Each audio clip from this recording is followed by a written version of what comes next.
What's going on, everybody? Bob, that was incredible. I have to say. I know nobody else could see that, man. So Bob texted me.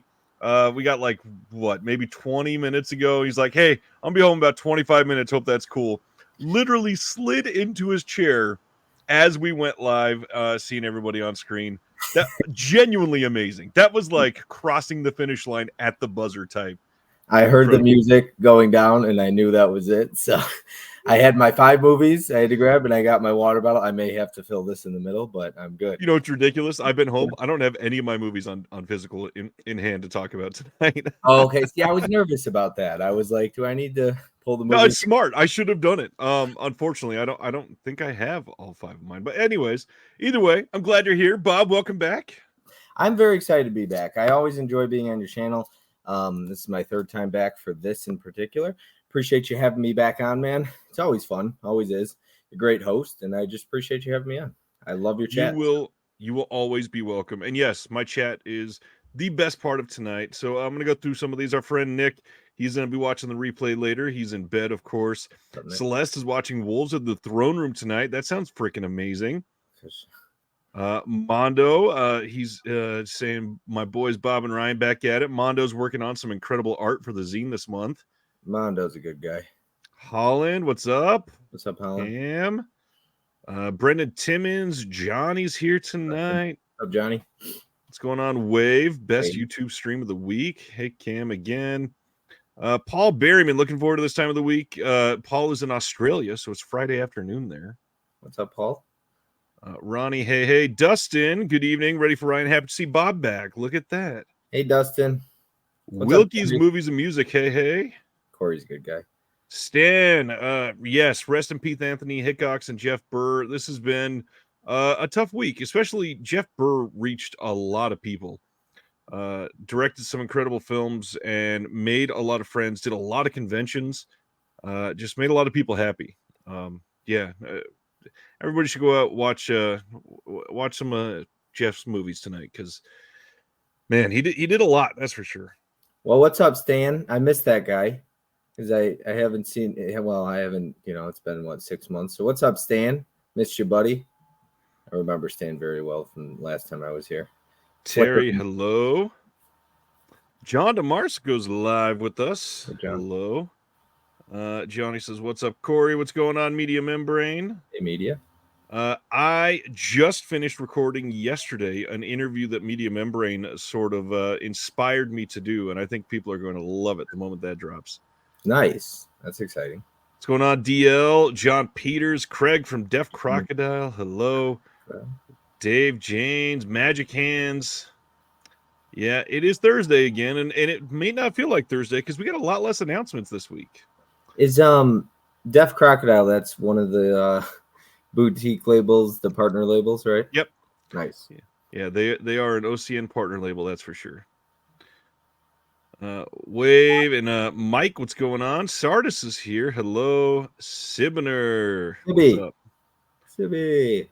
Sulaco. Hey everyone. Yeah, we're gonna be talking about Best Buy a lot tonight. Kiray, what's going on? Another Australian. And you think I get a couple people text me, and one of my buddies is like, "That's such BS. I don't believe it for a sec." I was like, "Hey, where there's smoke, there's fire." It's BS about Best Buy? Yeah, he doesn't think it'll really happen. I was like, well, everybody's posting, and in my opinion, where there's smoke, there's fire. So no, Digital Bits doesn't post something like that unless it's confirmed. I believe it. I mean, I'm not. It doesn't surprise me at all, though, to be honest with you. It doesn't surprise me, but it's definitely a bad thing, and we're going to be talking about it a lot tonight. Sibner says, my only question is, from 1 to 10, how horny is Bob going to be tonight? That's hilarious. Wow. Well, we talk about obsession movies or whatnot. That's true.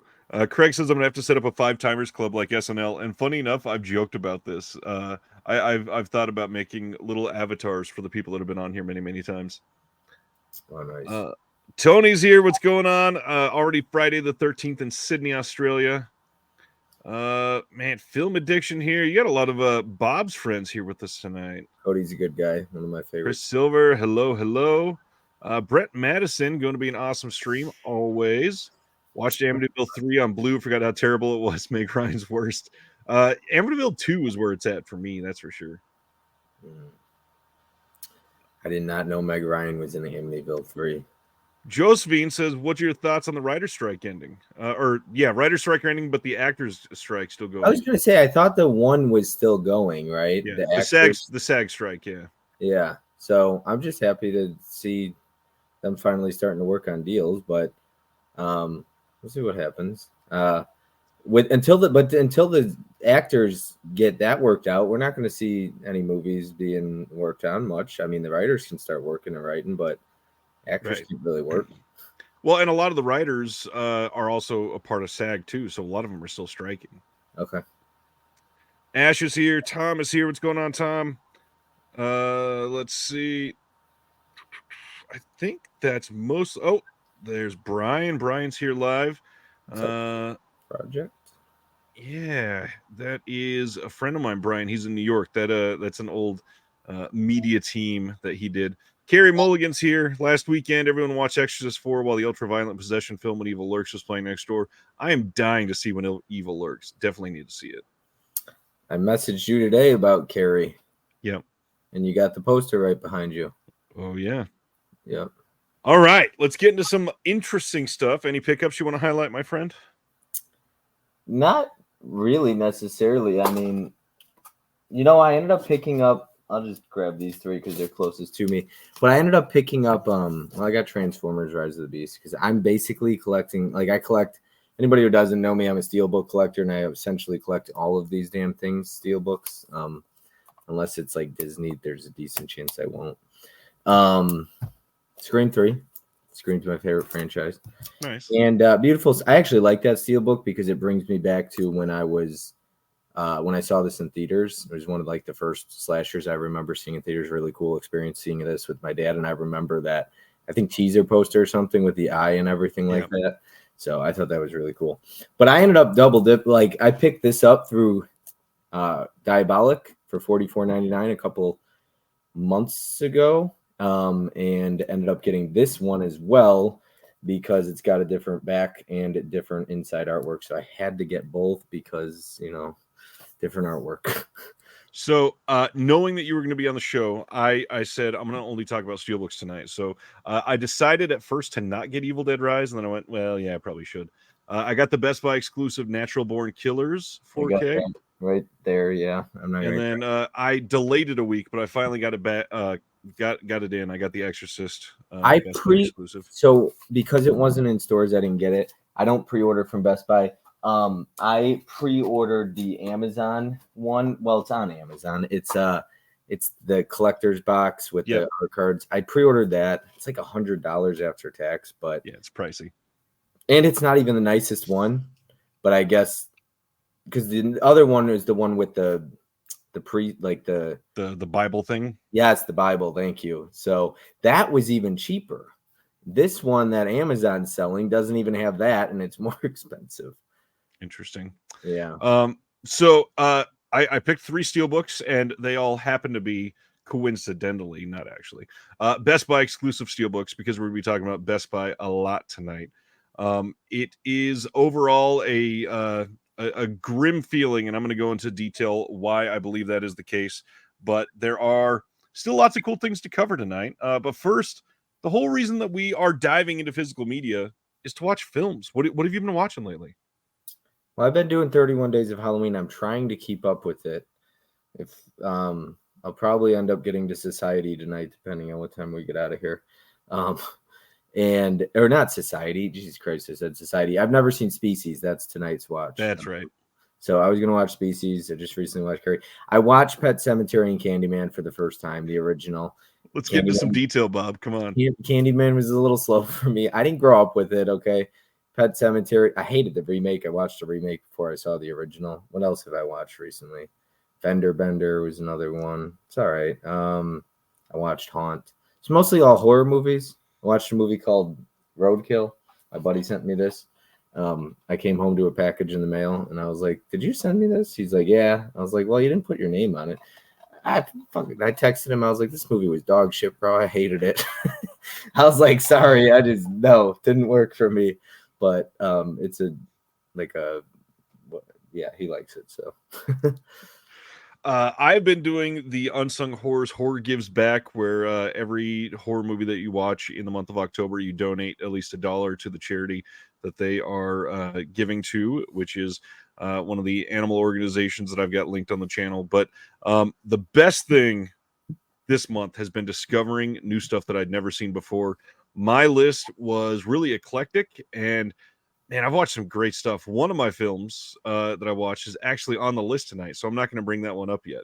But another one, I started Targets today, the Criterion release that just came out this year, and I'm only about 40 minutes from the end, and I got to say, Targets is freaking incredible. This movie is so well made, and cannot wait to finish it. It's just been a super busy day. I don't even know what that is. It is a movie starring Boris Karloff from the late 60s, and he is playing a retiring Hollywood film star, which he was at the time, that is sitting in a awkward situation where he's trying to retire around the time when somebody was making a film for him to star in.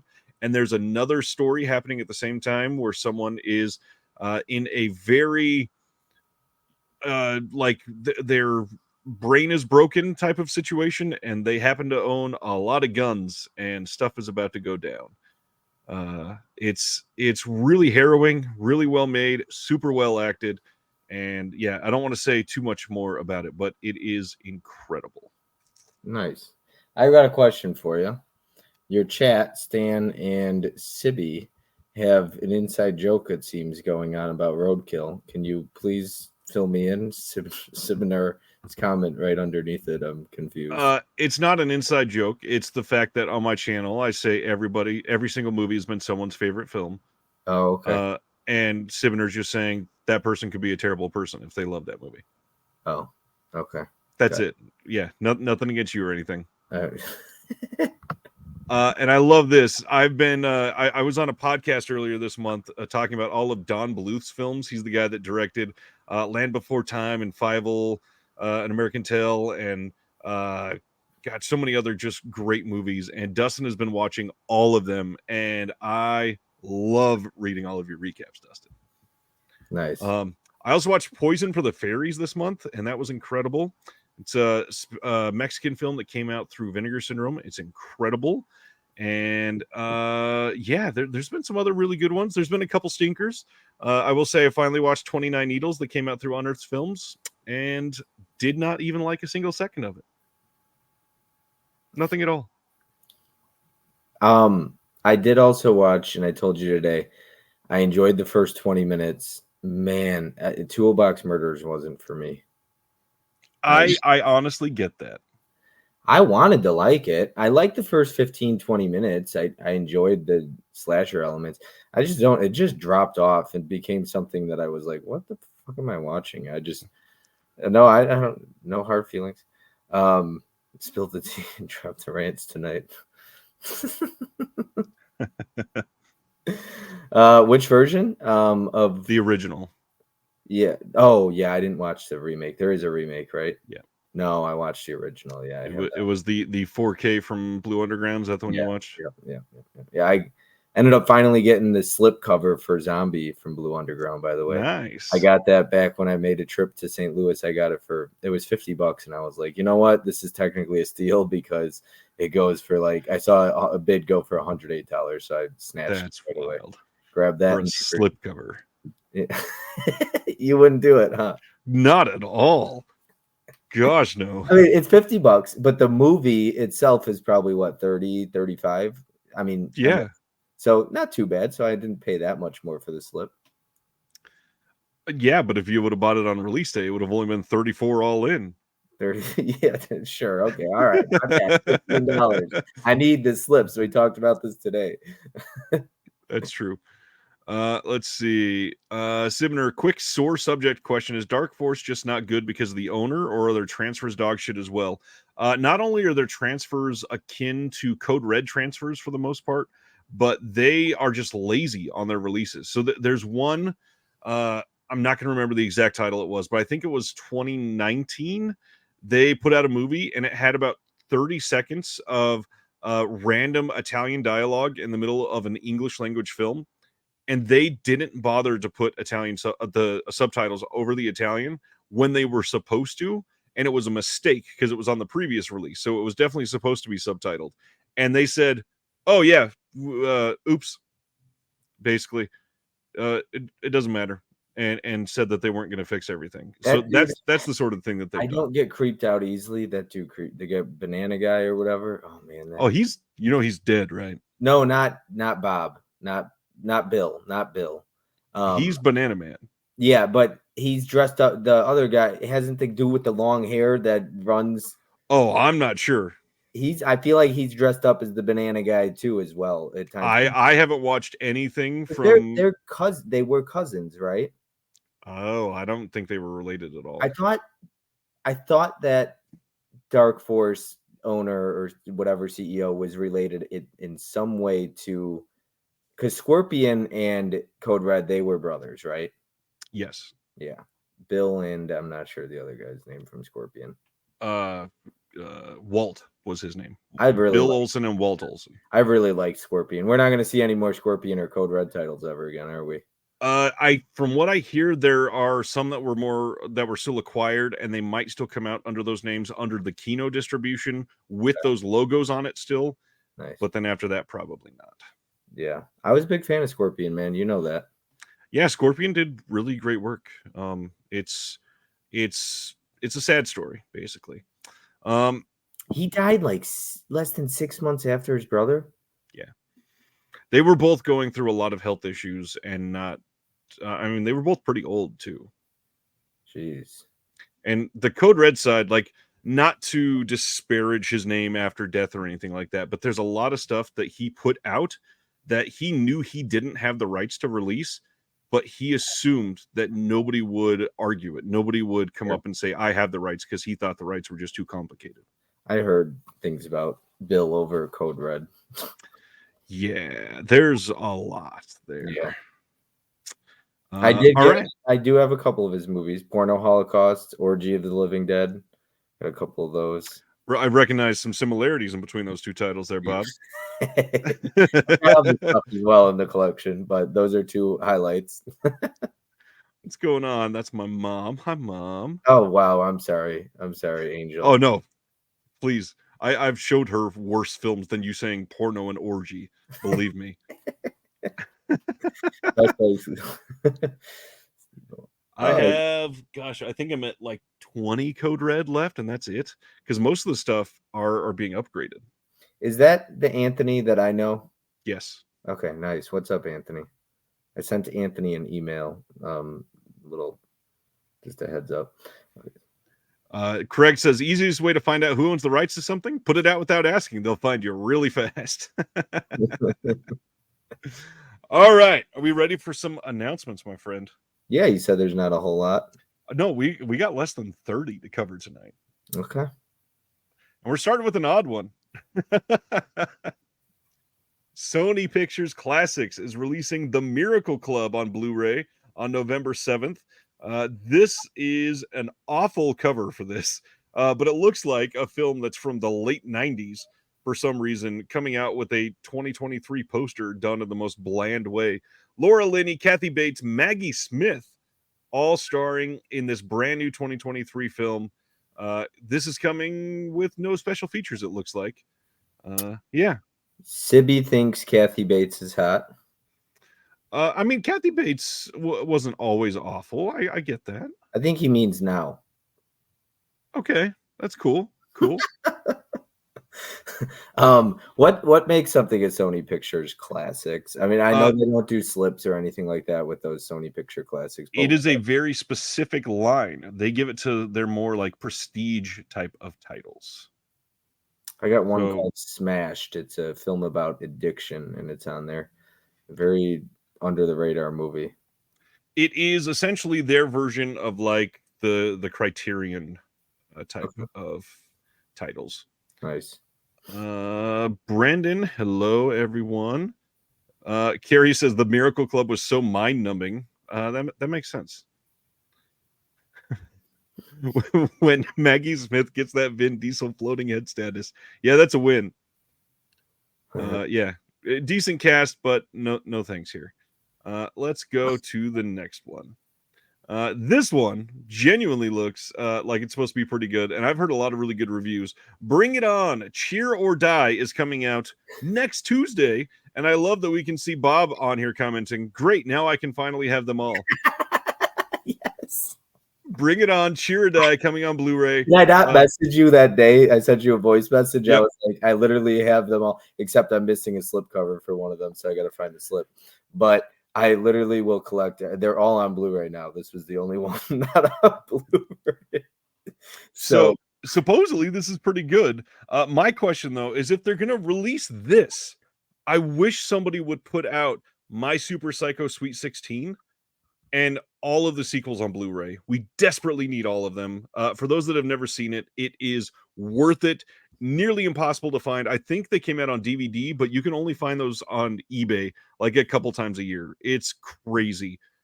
I need those. Just speaking it out into the ether. Somebody listen, put out My Super Psycho Sweet 16. I feel like Bob would love those. Yeah, and this one I will not be buying day one though. I'm assuming it's not going to come with a slip. Who knows? But not for $22.99. I'm not going to pay for that. That's probably a good idea. This one will be like a $10 bin just a couple days later, it feels like. Yeah, I'm not jumping on that. Not for that price. Then Shout Studios is hosting their Shocktober sale right now. Goes until tomorrow, so get in there if you want it.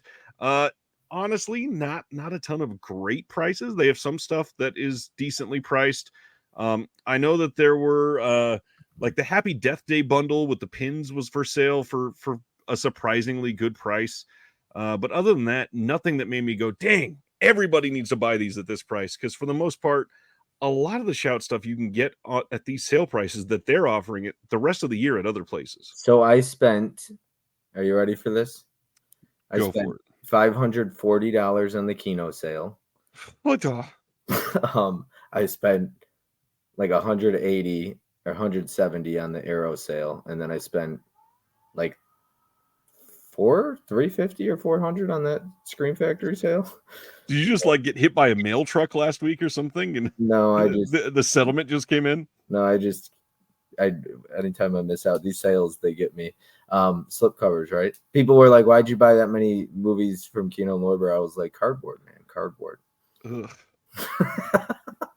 I don't get it, but all right. I'm taking a trip, as you know, in a week. Yeah. I'm leaving for Pennsylvania. I'm going to be checking out a store called Ides Entertainment, and then I'm going to be going to Bull Moose in Massachusetts, and then after that, I'm checking out the Archive on the Sunday.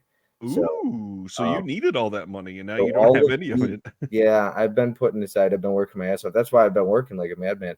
But very excited about the Archive. I've heard great things about that store. So Wave says, Bob, keeping Shout Factory and Kino open single-handedly. I hardly ever buy from Scream Factory unless it's a sale. Kino Lorber, on the other hand, yeah, I go crazy with their sales because Kino are real sales. They're $10 titles with the slip.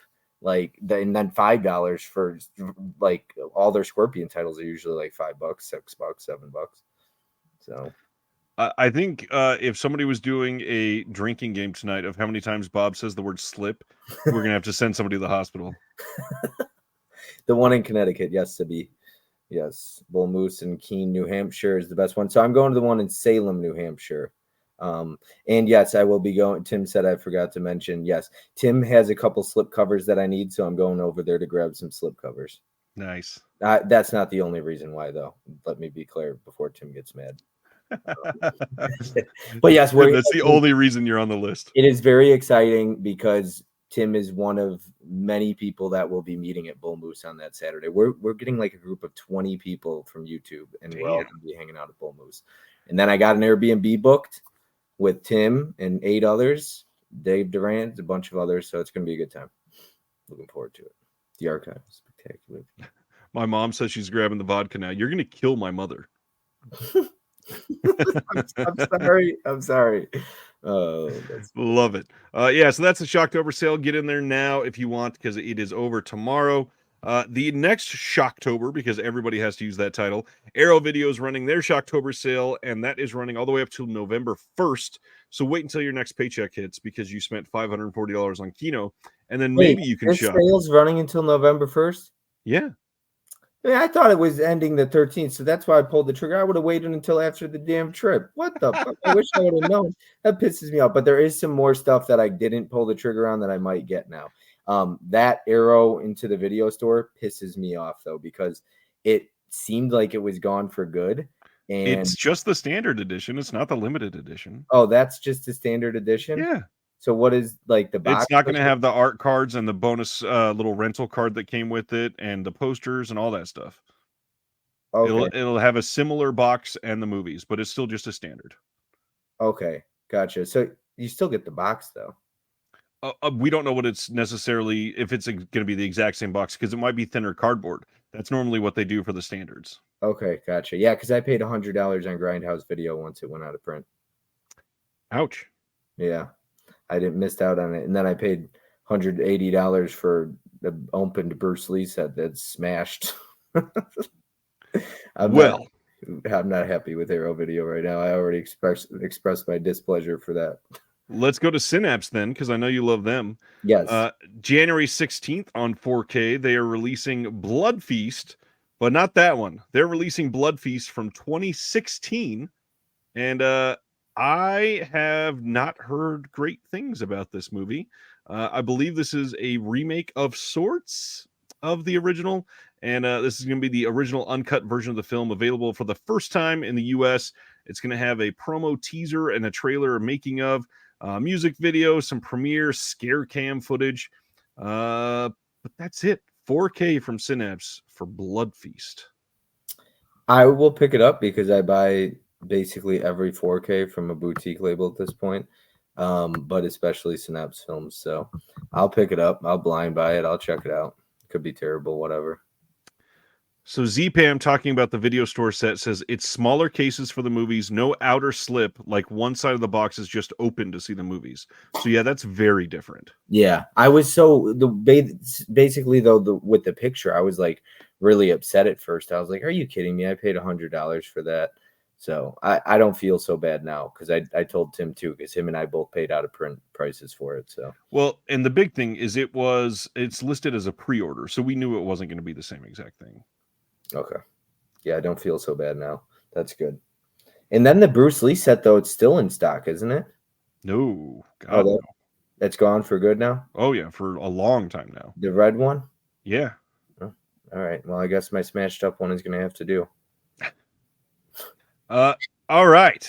This is an interesting one. Coming on February 20th on Blu-ray from Filmmasters is The Swiss Conspiracy from 1976. A former U.S. Justice Department official is hired as a security consultant for a Zurich-based Swiss bank when 5 of its clients are blackmailed. This will have a full-length commentary by Robert Kelly and Daniel Budnick, and then a visual essay called A Three-Dimensional Filmmaker by some Will Dodson and Ryan Verrill. Bob, you're here for the first title I get to announce with my name on it. Nice. So, Explain. yeah. Do some more deep dive. Dr. Will Dodson and myself have completed the visual essay for this called A Three-Dimensional Filmmaker. This is a good release. I think people should check this out, and not just because my name's on it. This is a surprisingly good one that people are going to love. Not to mention, it's Filmmasters, and they do incredible work on every single one of their releases. There's also going to be a new featurette on here by Ballyhoo Motion Pictures, and the original restored trailer, some liner notes, and a full-color booklet. And it's going to be a good release. I've never heard of Filmmasters. I've got an interview with them up on the channel. I had Phil and Crystal on here, and yeah, it's a good company that puts out some good cheesy stuff from like the 40, 50, 60s. And you'd probably enjoy some of the titles. Nice. Does the Swiss Conspiracy concern cheese? No, cheese concerns the Swiss. Wait, that was a weird way to turn that around. Yes, there's one of those professors is obsessed with Jess Franco. Thanks, John. I appreciate you, buddy. Let's go to the next one. The Exorcist Believer, which has been the talk of the frickin' world over this last week. Well, it's getting And 2 releases. Speaking of exclusives, it's Walmart, getting 3. Let's talk about them real quick because we've Walmart, got the Best Buy exclusive 4K Steelbook. This is Walmart. coming soon. And then we also got the, I don't think this release date's going to hold. It says March 31st, but it's a 4K Steelbook in the UK that's coming with a bunch of extra stuff on here. And UK does all do those like Violent Night, Megan. We don't get any of that stuff. Yeah, that's And true. now that Zavi doesn't ship out here, it's a little disappointing. Yeah, and they had said that they were gonna change that, but they haven't yet. I don't know what's going on. The other big one, Walmart is doing a different art of an exclusive 4K steelbook for Exorcist Believer. Now, I know that there are a lot of people that hate this, and I feel like they hate it because the word exorcist is attached to it. This movie, from what I've heard from people that I actually trust, it's pretty dang good. It's a little messy, but it's a legacy sequel. It wasn't going to be super clean. I am dying to see this. I really wish I could have got in there in the last week, but I've had one of the busiest weeks of my life and have not been able to do that yet. Have you been able to see this one yet? I trust Sibby, and he said it sucks. He said it's a big steaming pile of dog shit, I believe. There are quite a few in the chat that have messaged me and said that it's pretty dang good. Well, I trust Sibner. That's fine. Sibner trusts me. So no, in all seriousness, I hate Danny McBride with a passion. He's like the only person that I actually hate, and he's attached to that, and anything he touches turns to shit. So wow, that I've not heard like a more unhinged statement in a long time. I fucking hate Danny McBride, man. I hate Danny McBride. Always have. And I thought like the Halloween trilogy wasn't good. And so I have my concerns with this. I was not a fan of the Halloween trilogy, especially Ends. So yeah. Well, I disagree there as well. So we'll see. Oh, you like the Halloween trilogy? I don't think it's bad. Okay. I think the first one is a genuinely great film. I think all 3 are better than most of the Halloween sequels. Who is Danny? Is Danny a cool guy? Danny, what do you mean? Danny reminds me of Bob. Are you just talking about Danny McBride, probably? Oh, Danny. Oh God. No. What's going on, dude? I don't like Danny McBride. Jumping in late to the chat. What's up, dude? All right, that's enough of The Exorcist. Let's go to a great movie. Young Guns from 1988 is coming out on 4K on December 5th. Have you seen this one? No, I haven't. I actually never have. I have like a Walmart exclusive slip of it, but I'll definitely be picking up the steelbook, and it's beautiful, and it comes with art cards as well, which I don't really care about art cards, but it's cool to see Lionsgate doing some art cards. I know they did with Kick-Ass. That's right. I'm trying to think if there was any others recently, but it's cool to see them doing something like that. I thought the steelbook was next. Okay, so we'll talk about the steelbook in just a minute. The steelbook is surprisingly nice looking. Yeah, beautiful. I just love Lionsgate, like the way they put the slips over them. Those plastic slips, they do come like cracked on the corners a lot, but I do enjoy the plastic slips. So for those that have not seen it, the movie itself, remarkable. It's really good. Personally, the sequel's a little bit better, and I really wish, for the most part, they have done the sequels together on most releases. Usually it's a number 1 and 2 combined, double pack, whatever. I wish they'd done that here. I hope they do the same thing and give the sequel a 4K treatment, but man, both of these are really fun and unconventional and a hell of a cast. I mean, Emilio Estevez, Kiefer Sutherland, Charlie Sheen, you got Lou Diamond Phillips. Like, there's not a lot missing here. This is a really fun story. I'm looking forward to that one for sure. I'll definitely be checking that one out. I get all Lionsgate's steel books at this point. I think the only one I'm missing is the 2-pack of Evil Dead and then Twilight Saga. Oh, dang. Yeah. Dang. So I got them all except those ones. So, but Twilight Saga is getting some new release, so maybe getting 4K steelbooks too. Yeah. Yeah, so maybe it'll be cheaper now.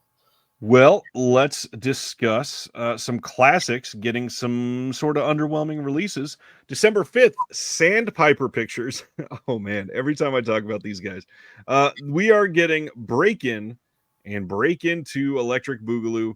Uh, there's not a lot of details out on these yet, but there's no special features listed at the moment. I would not be surprised to see no special features on these.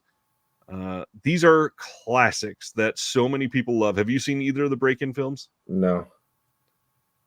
I get that. They don't feel like Bob movies. I got to be Oh, honest. no. Not really. I don't like, some people don't like when people, I appreciate when people let me know, like, hey, just a heads up, I don't think you'll enjoy this movie because I don't want to waste my time. And Yeah. I appreciate that. And the more people get to know you, I feel like, why not tell me I won't enjoy something? Exactly. And the biggest thing, honestly, I don't love either one of them. I like them for the silliness that they are. But the biggest thing, I'm just glad they're in print because somebody needed to be able to get them. The previous release was gone. They were out of print for a long time. And what is the best way to say this?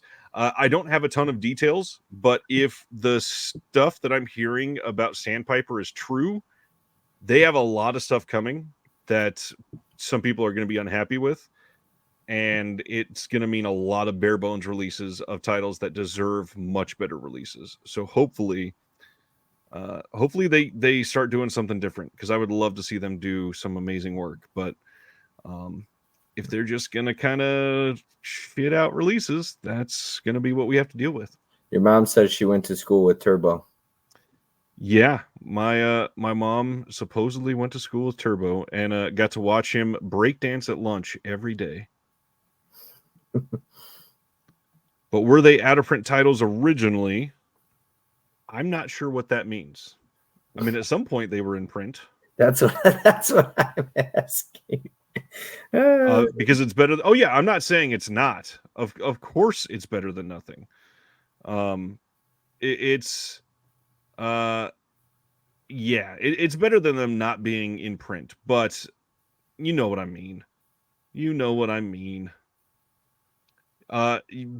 the ones coming down the line, if they're new releases, they're out of print in the location that they're being released, period.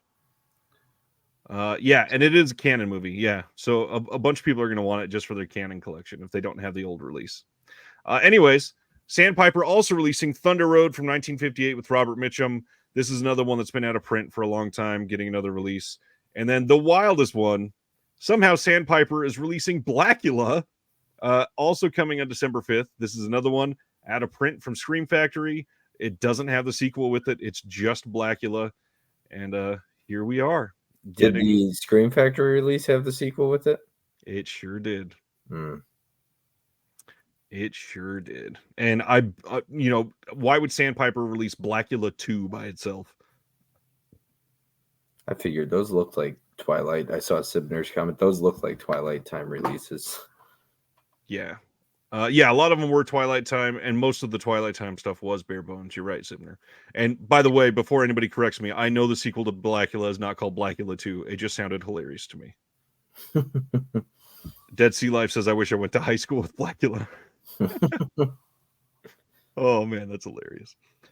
Next up, another Sony Pictures Classics. They are releasing Shortcomings. This was a film directed by Randall Park that is based on a graphic novel. And I've not seen this, but I've heard this is a freaking amazing movie. I'd be very interested in seeing this. And for those that don't know the name, because I don't know if he's name famous yet, Randall Park is Asian Jim from The Office. He's been in like the WandaVision show, a handful of other great things. He is always hilarious. Completely agree, Terry. If you're going to get Blackula, still go to the overseas double feature release. Ronnie says Sherry Cola is great. You think Randall Park is name famous? That's good. He was definitely in Fresh Off the Boat. Yeah. Yes. I forgot about that Blockbuster show. Next up, this one is odd. October 30th, Fabulous Films in the UK is releasing Clangers, the complete series. I've never seen a full episode of this at all, but I've seen clips, and it looks wild. So this says in the late 60s, with the arrival of color TV, the BBC was keen for something different, modern, and colorful. The clangers are unique and imaginary creatures who live on a blue planet in space. They were small creatures living in peace and harmony on and inside a small hollow planet far, far away, nourished by blue string pudding and by green soup harvested from the planet's volcanic soup wells by the soup dragon. You got 26 episodes from season 1 and 2, all restored and released through Fabulous Films. New World Pictures said he's in Totally Killer too. Did you watch Totally Killer? Yeah, I've not yet. I think that just released this last week. And yeah. again, I'm so far behind I from this wasn't week. sure if that's your type of thing though. If you Oh, it is. I'm dying to see it. Yeah. Okay, gotcha. Yeah, it looks like it. I mean, it's the same guy that did what did I just talk about? Happy Death Day. I was gonna say it's like a mixture of Happy Death Day meets Back to the Future. Yeah, basically. Yeah, I think it's the same guy that did Happy Death Day. It's a woman director, I believe. Oh, is it? Okay, so it's not. Wait, hold on. It might have been, but it's not the same director as Happy Death Day because that's the same guy that did Freaky, and he didn't do this one. Oh, it's not him. He just released a movie too. Then I think. I like Totally Killer. I had fun with it. I enjoyed. Yeah, it. that one looks like a Bob movie for sure. Yeah, it was fun. It's not like groundbreaking or anything like that, but it's fun. Of course. Man, I want Jessica Roth from Happy Death Day to be in something. That's the person. I don't want to try pronouncing that. Nana Cockton. Nana. Huh? No, I'm not even gonna. Oh, Nanachka Khan. Okay, yep, that's why I didn't fuck with it. I wasn't gonna try that. I already butchered it, so I hope nobody heard that. Don't rewind.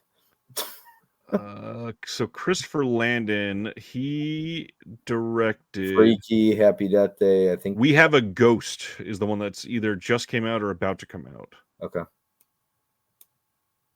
Yeah, so it was a woman that directed it. I was right.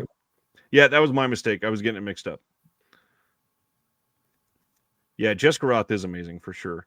Yeah, Columbia Classics Volume 4, Brian. I definitely want that one. Screw you, Holland.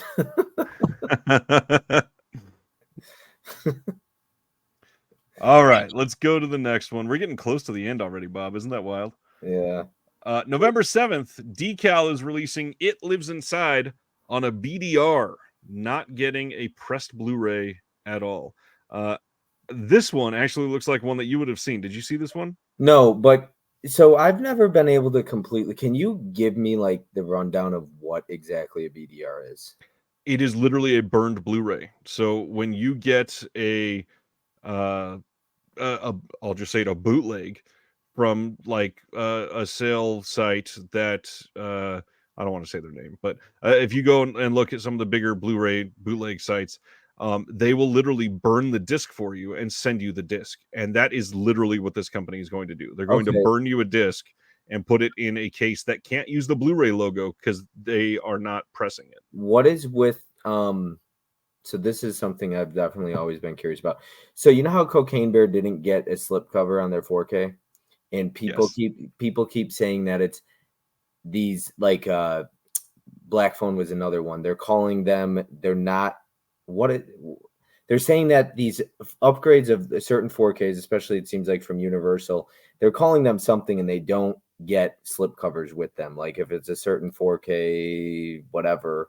Do you know what I'm talking about at all? Not at all. Okay. Maybe somebody in the chat knows what the hell I'm talking about because I can't figure out what they call it. Second string, non-flagship. Mod. Okay. So I don't believe Cocaine Bear is a mod release. Mod it stands for made on demand. So this is different than a burn disc because made on demand, it's pressed from a lesser pressing plant that doesn't require 1,000 limited pressings. So when you get a mod disc, they press it only when you order it. So the disc itself is made on demand. But it's still a 4K. Is it as good of a transfer? Yeah, it's the exact same thing. Okay. But I guess people say if something gets a mod 4K, it's not getting a slipcover. No, that's Cocaine Bear is not going to be a mod disc from them. Okay. But I guess stuff that is mod, though, people say it never gets a slip. That's mostly true. Okay, gotcha. because they How want it about to take the least amount of work as possible. Promising Young Woman mod? I don't think any of those ones coming from Universal are going to be a mod. Gotcha. Yeah, but I never knew what mod was, and if it was just as good, or if it's like a shitty transfer or something like that. No, Or it has nothing to do with the transfer. It's maybe like a tiny step down on quality wise. Like if a regular 4K disc would last 85 years, the mod one might last 75, something like that. But it's still almost just as good, gotcha. genuinely. And some of those are almost higher quality even. Okay. Make flicks. Make flicks. Yeah, the Warner Archive DVDs were all made on demand, and then the later Something Weird video DVDs were as well. Makeflix, most of their stuff is made on demand. Yeah, I So do when believe. something's a mod, that's not a bad thing, though. Nope. Okay, gotcha. The only time that it's going to be a for sure lesser quality is like on this release, when at the top of the Blu-ray case it says Blu-ray disc. That's because it is a burned disc, and it's not allowed to use the Blu-ray logo because it's not pressed. I have one. Let me show you what it is. It seems like, okay, so you're telling me this right here is probably the same thing then, a mod. Absolutely, yeah. Gotcha. Not a mod, no, a Not a burned mod, a disc, burned disc. My a bad. BDR. Yeah, the BDR. Gotcha. Yeah. Yeah, there's quite a few companies doing mods out there right now. And it's just cheap. It's just a shitty way to go about it, or what? It's not even really shitty necessarily. It's physical media is mainly a hobby right now, and based on that, they're not guaranteeing that they can even sell 1,000 of something. So to do that, the best way is to say, let's just print these as people order them. And previously, if you were ordering from a manufacturing company overseas, they require you to do it in at least 1,000 run. Sibner says, "Oh, I see. Flip the disc." Yep, I've got a video about that on the channel that people can go back and watch. Yeah, if it's black on the backside and it's not silver, that means it is a burned disc. I still tell you what, though, I appreciate even getting it on physical. Yeah, of course. Not at all. But But a lot of the BDRs, they look just fine still. That looks fine for what it's worth. Right. I mean, I don't know, like some people get really particular. When people start complaining about 4Ks, I understand people want the best quality and stuff like that. I grew up with VHS, so even when something doesn't look great on 4K, I'm still happy that I have a 4K of it as opposed to my VHS or something like that. I don't complain about transfers very rarely. I also don't have a setup, so I don't get into the nitty gritty with that because I'm not going to talk about something I don't know what I'm talking about. I'm just happy to have it. The quality question here is never with the content on the disc necessarily for BDRs. It is the actual physical quality of the disc. They are known to fail sooner than a pressed disc. Okay. Gotcha. So studios don't do BDR, like a burn disc then, right?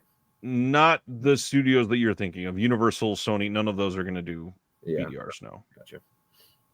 Not at all. Sorry to get off topic there, but no, it's good. I got to be educated because I don't know what a mod, or I didn't know shit about any of that. So I totally get it. This next one, there is a Kickstarter running right now for House on Haunted Hill 3D from 1959. This is being done by a company that I can only assume is called AI Pop 3D. I don't know how else I would pronounce this. They are doing what they call a stunning limited edition 3D Blu-ray disc project, which sounds like it was written by AI. So I don't necessarily trust a lot of this, but just wanted to throw it out there if you really wanted it. They are adding Emergo 4D technology.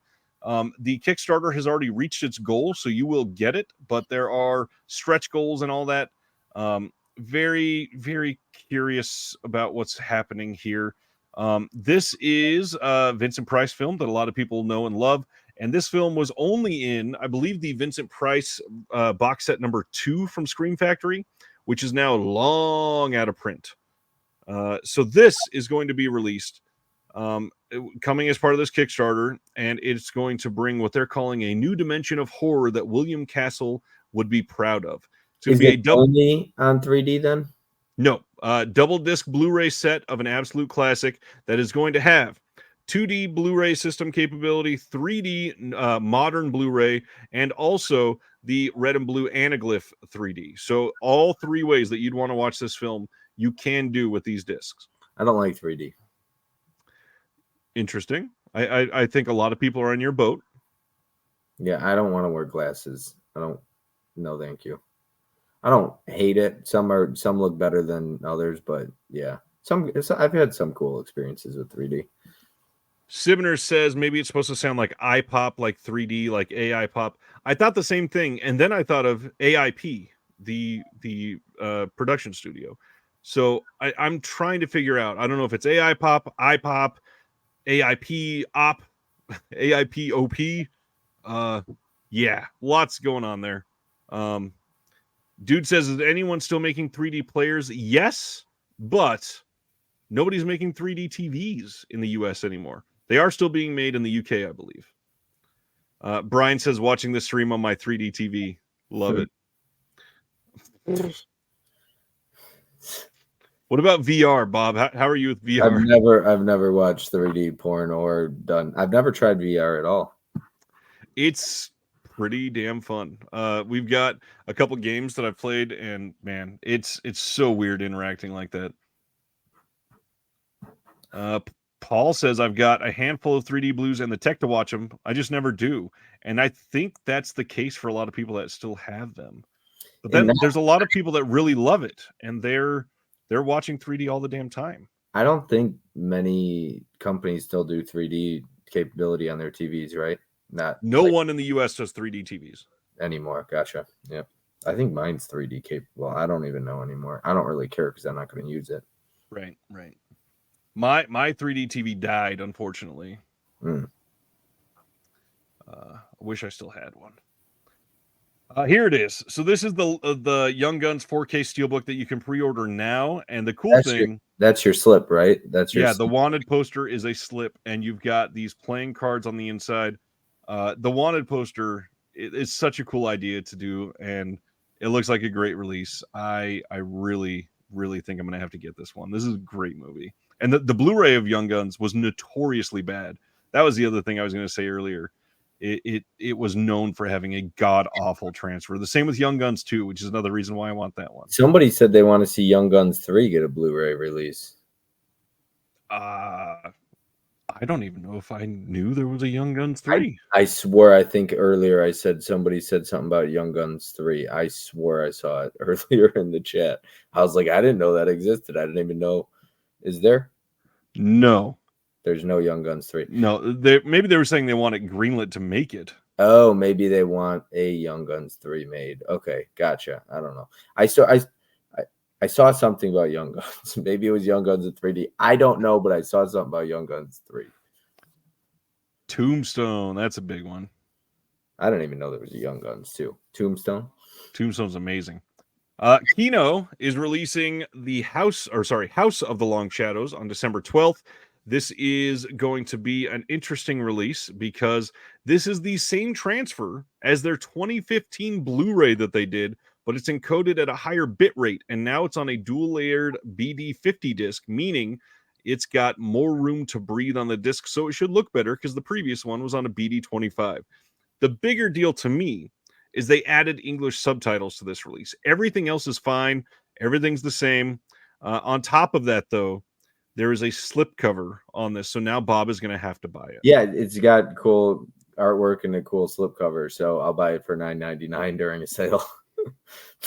And honestly, it'll probably last till a sale because a lot of people have the old Blu-ray release, and they're not going to feel a reason to update. Almost all their Blu-rays last until at least the first sale that they go on sale. The Experts I missed out on, and 52 pickup, and that was like it.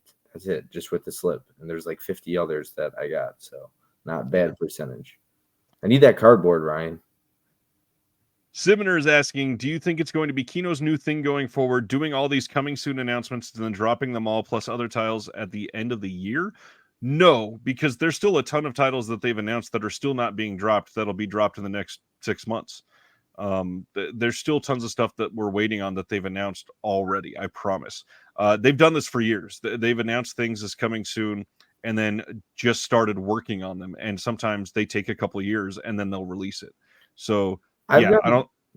Sorry to interrupt. No, you're good. As far as Kino goes though, like they have to put out the most titles by far of any label, right? Hands down.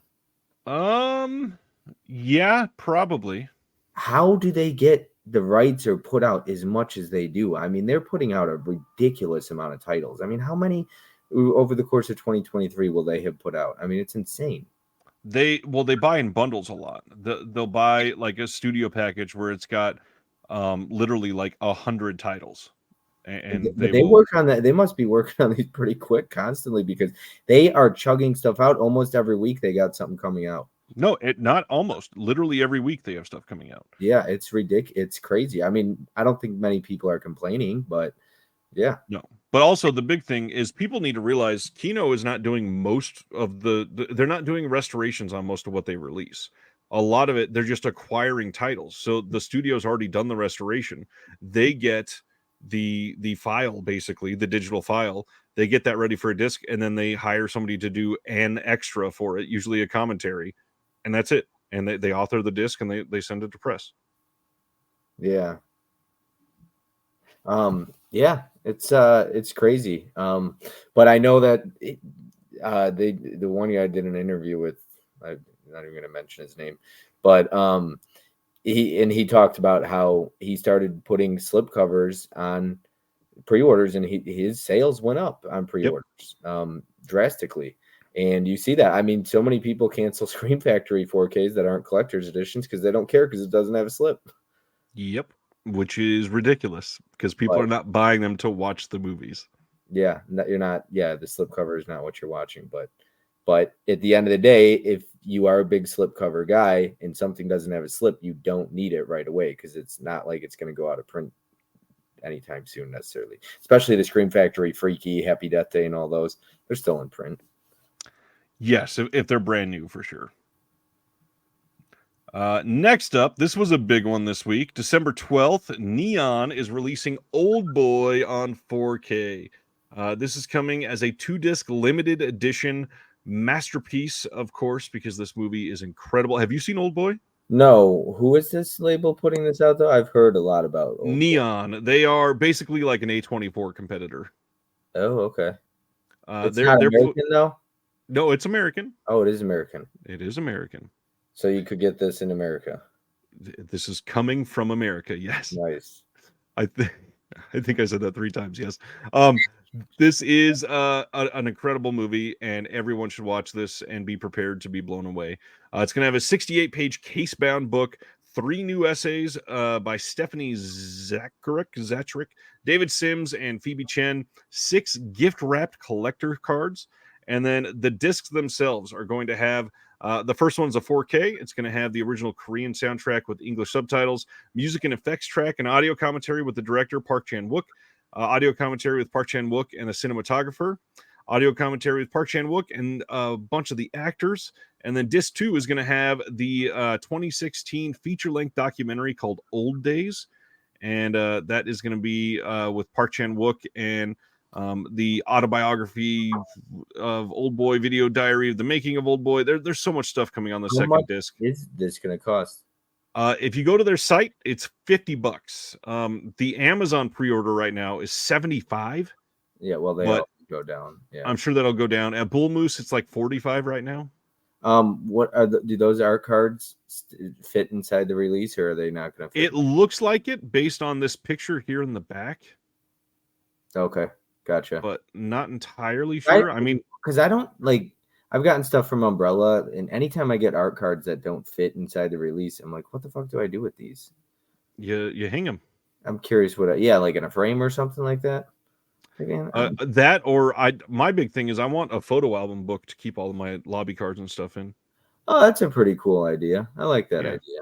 Yeah, because I'm like, what the hell do I do with these damn things? That's funny. Carrie Mulligan says hopefully has a Josh Brolin commentary. So Josh Brolin was in the remake. That's the one yes. I'm a little bit more familiar with. Elizabeth Olsen. That's the first. Did you watch that one? No, but it's the first Good, time I saw her tits, and that's all I pretty much saw about the movie. So I heard she showed Or whatever. Shut up, Brian. You heard and you saw. I've I mean, let's heard, dig and then I deeper had to here. watch, and then yeah. So I've seen parts of the movie. Those parts. I'm sorry what's your mom's name? Angel or something? What is it? It's Angie, but Sorry, well, Angie. here I mean, we got to do this for a moment. I'm sorry, Angie. I'm sorry. Oh man, that is hilarious. Sivner says, and now Bob's at a 7. Yeah, my big thing is I have the Arrow 4K. I don't know that it's worth it to get this one for me. I don't think the Arrow 4K has that documentary, but $50 for that? Nah, probably not for me. Look, at the end of the day, no one can blame you about Elizabeth Olsen. Even Angie understands. Let's keep going. Kino is releasing another 3D title, like we were just talking about, The Man Who Wasn't There from 1983 on 2D and 3D Blu-ray, December 12th. This was announced previously. This is another coming soon, and now we can go over it. This is going to have a new audio commentary by Paul Karup of Canucksploitation.com and film historian Jason Pachonsky. This will include the 2D Blu-ray, the 3D Blu-ray, the polarized Blu-ray, and the anaglyphic if you want red and blue 3D, but also this will have a red and blue pair of glasses, so you can watch it that way. So you don't have to have a 3D TV. You don't and have a slip to have cover. And a slipcover, and it'll be less than $20 on release. Yeah, no, Kino does really good prices too. Do you like their transfers? Most of them. Well, it's not their transfers Right, usually. It's but usually the studios. do you like them in general though? Do you feel like most I of mean, them? for the most part, for the price I'm paying, I'm not really disappointed with the Kino title ever. Are you big into transfer? Are you like a transfer Nazi type person? I wouldn't use the word Nazi. I would say snob, maybe. Okay, that's a better word. But there are really, really, really like big time snobs as far as transfers go. Yeah, I'm not going to. I believe the word that people use lately, especially on the Blu-ray.com forums, is like pixel creep or pixel pop or something like that. I'm not going to go in and say there's a little bit of Black Crush on this scene, and I'm going to complain to Kino because it's awful or anything like that. But I got to admit, bad transfers can ruin the way that you watch a movie, and because of that, I want the best possible thing from every single transfer that I watch. So. I Yeah, get that because you oftentimes you'll hear about Terminator 2's transfer. exactly. What? And I want the best out of these movies. If I didn't have a good transfer, I almost don't want to watch it. I mean, I've done that with a couple movies. I've literally stopped it and said, I'm going to wait for a new Blu-ray or a 4K because this is not good looking. Mm-hmm. That's it. Wave says the good transfers from Kino are the 4Ks. The blues are just okay. I mean, yeah, that's not necessarily wrong. I like this artwork though. Yeah, the artwork on here is great, and it'll be on a slip, so Bob will buy it. Yes, absolutely. I'll actually check this out. Dead Sea Life. No, I do not like Teen Wolf. I think it is one of the most boring movies ever. Only second to Teen Wolf 2, because Teen Wolf 2 is garbage. I haven't seen Teen Wolf 2. I've only seen the original, but it was not what I expected. I didn't go into it expecting a comedy, and I got a comedy. Yeah. This one has been a little odd. This kind of got like soft announced oddly, but The Last Voyage of the Demeter is coming out next Tuesday, and we just got all of the details. There's going to be a commentary on an alternate opening. There's going to be some deleted scenes with commentary. You've got a handful of deleted scenes. It looks like not like super loaded release, but there's also a feature commentary with the director and the producer. It's a lot more than I expected for this, but now my question is this going to get a 4K? Well, I was going to say, when you put collector's edition on stuff like this, though, it's really just a selling point, right? I mean, what makes it a collector's edition is because it has a ton of special features. But I mean, I guess, I don't know. When I see collector's edition on something and there's nothing else outside of just special features, I feel like... Are you saying you just want a slipcover and that's what you're hoping for? No, I care less about this movie in general anyways. I'm not overly excited about it. So I wanted this to be great, and I know a lot of people said that it was really good until the final act. Yeah, Sivner says you need HDR. Am I just letting down all kinds of people right now? I'm so sorry. Wait, you don't like Bubba Hotep? No, Bubba Hotep is maybe the worst Bruce Campbell movie. I ordered it for $25 during the Screen Factory sale with the alternate slip and posters. It's not good. No, I've heard terrible things. Yeah, it's just fun to poke fun at the damn movie. Yeah. Terry says Teen Wolf and Bubba Hotep, the crossover we need or the crossover we deserve. Carrie Mulligan says Sibner actually emailed me and told me that Bubba Hotep was in his top 5 favorite films of all time. What a terrible choice. Demeter is fun, features the very underrated star of the Nightingale. Wow, I did not know that. Dead to Craig. Jeez. Friends don't let friends buy Bubba Hotep. Wow. I'm letting everyone down with that one. That's hilarious. Kino Kino is helping their partner label, Metrograph, put out Goodbye Dragon Inn from 2003. And I have heard that this is astonishing. I've never seen this. This is coming with an audio commentary by film critic Phoebe Chen with an introduction by Nick Pinkerton. This is supposed to be great.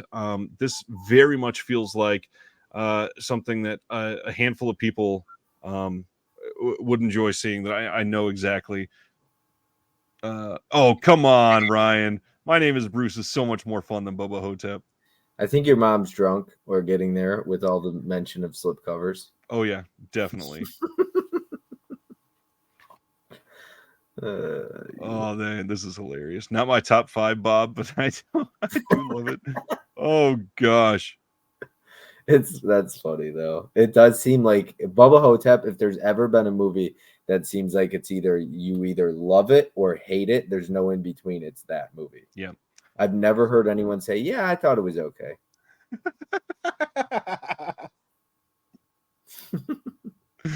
Oh, Craig, it was fun while it lasted. I'm sorry, buddy. All right, let's get into the talk of the town for the last day at least. Super Mario Brothers is coming on 4K from Umbrella. This is the 1993 Super Mario Brothers, and oh man, are they putting some attention and love into this movie. This is coming first off with some odd choice of art on some of this. They're really leaning into the Goombas. This is having a brand new 4K restoration from the OCN, over 250-page hardback bound book, including a host of production materials, interviews, and artwork. Another over 200-page bound book of scripts, including early drafts, genuine Super Mario Brothers film cell and collectible case, a replica A6 1993 34-page souvenir magazine, classic artwork designed outer rigid slipcase, another slipcase, 8 art cards, 2 reversible posters, Japanese original posters, a sticker sheet, and it's numbered. And this thing is getting 4 audio commentaries. 4 audio commentaries. Yeah, this is a stacked release, and it's $100 on the dot plus tax and shipping. Yeah. Right? Yeah. Yeah, this one is wild. I voice messaged you on Instagram today telling you just how much Umbrella's just been killing it this year as well. Yep, they really have been. I think that they are. Let's see. Ronnie says really leaning into Goombas is making me laugh. Umbrella is great. I think that they are for the prestige releases, they're doing great, but I think for some of the ones that they're making look like prestige releases, they're charging a little too much. There's some releases that are getting a Blu-ray release and like 4 art cards and a collector's hard box, whatever, and it's $65. And it's like a 7-year-old transfer. That doesn't need to be $65. That's a good point, Anthony. You get a poster. And you get art cards, it looks like.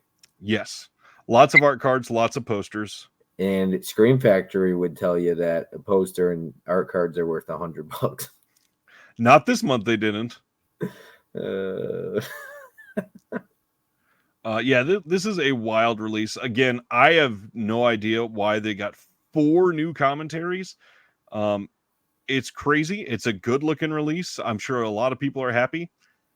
I don't care enough about it to be like, yeah, let me send them $100. I think it's cool that the work print is now in high definition. That's the biggest thing it has going for it. But honestly, I think this is going to get a 4K release in the States eventually.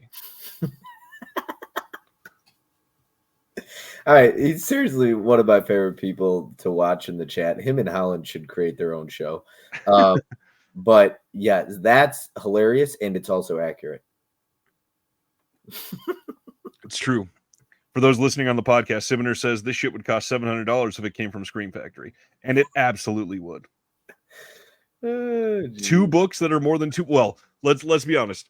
2 books over 200 pages. Scream Factory would never put that out. No, but like he said, if they did, it would literally be hundreds of dollars. I mean, they put out Pumpkinhead. It still blows my mind. Pumpkinhead, one movie is $159.99 if you want the posters. No alternate slip, by the way, but you get art cards and pins, and it's $159.99. It blew my fucking mind. Is that the truth? I don't remember that. I swear to God, where's my phone? Somebody pull it up on Screen Factory's website. Pumpkinhead I'm already was searching. $159.99, I thought, for art cards and the posters and the pins. Am I right? It's $139.99. I was close. That's one movie. And it's not even like you get the steel book with it. You just get art cards and some pins. Did I rant about this previously? I don't remember that. Do you want to do a rant about it? Not really, but oh my God, $140 for a movie. There 5 art cards, or sorry, 5 lobby cards and the pins and a Prism sticker. That is crazy. You know what? I emailed them and they told me the Prism sticker is worth $50 by itself. That's where they get the. I'm joking. I'm being sarcastic. But but yeah, it's wild. Well, you need at least look up. Yeah. I would love to hear what Sibner has to say about it. All right, let's go to the next release from Umbrella, which is Audition. Audition is coming on Blu-ray. This is coming in January, just like Super Mario Brothers. This is going to have a 48-page bound book, custom designed outer rigid slipcase, another slipcase, 8 lobby cards, a reversible poster. It'll be numbered. There'll be a new audio commentary with Aaron McCann and Dominic Pierce, a video essay by Alexandra Heller Nicholas, and then a archival commentary by Tom Mess, and another audio commentary by Takashi Miike and the screenwriter Daisuke Tengen, and a bunch of interviews that are archival. And this is another one that this is kind of what I'm getting at. Like, this is getting a good release from Umbrella, and I'm glad that it's getting released over there. Unfortunately, I don't remember the exact price, but I do think this one is a little bit overpriced. It's $55, I believe it was. Right. So to release a Blu-ray that doesn't have a new restoration for $55, and it's got a 48-page bound book, whatever. I don't know, $55 for that feels like a lot when there's been multiple releases of this on Blu-ray already. Sibby says it'll come from Arrow Video, limited edition 4K eventually. Yeah, I'm assuming that Arrow will eventually release this on 4K because they did the standard Blu-ray. Right. And that was an American release, wasn't it? They have the rights to the US, or is it just UK? Audition. I mean, it doesn't really matter to me anymore. I think it's US because I don't see a ratings logo on the side of mine. Yeah, I could rant about Scream Factory all fucking day. So yeah, I would imagine this will probably come on 4K eventually. Yeah, it's available in both. Finally, from them in January, they're going to do Hammer Volume 2 Collector's Edition, which will have Shadow of the Cat, Night Creatures, and Phantom of the Opera. These are going to have custom art design, 2 double-sided posters, 6 art cards, 16-page booklet, new audio commentary by Alan Jones and Alan Bryce, another new commentary by Kim Newman, and then a new Hammer House of Podcast, Shadow of the Cat.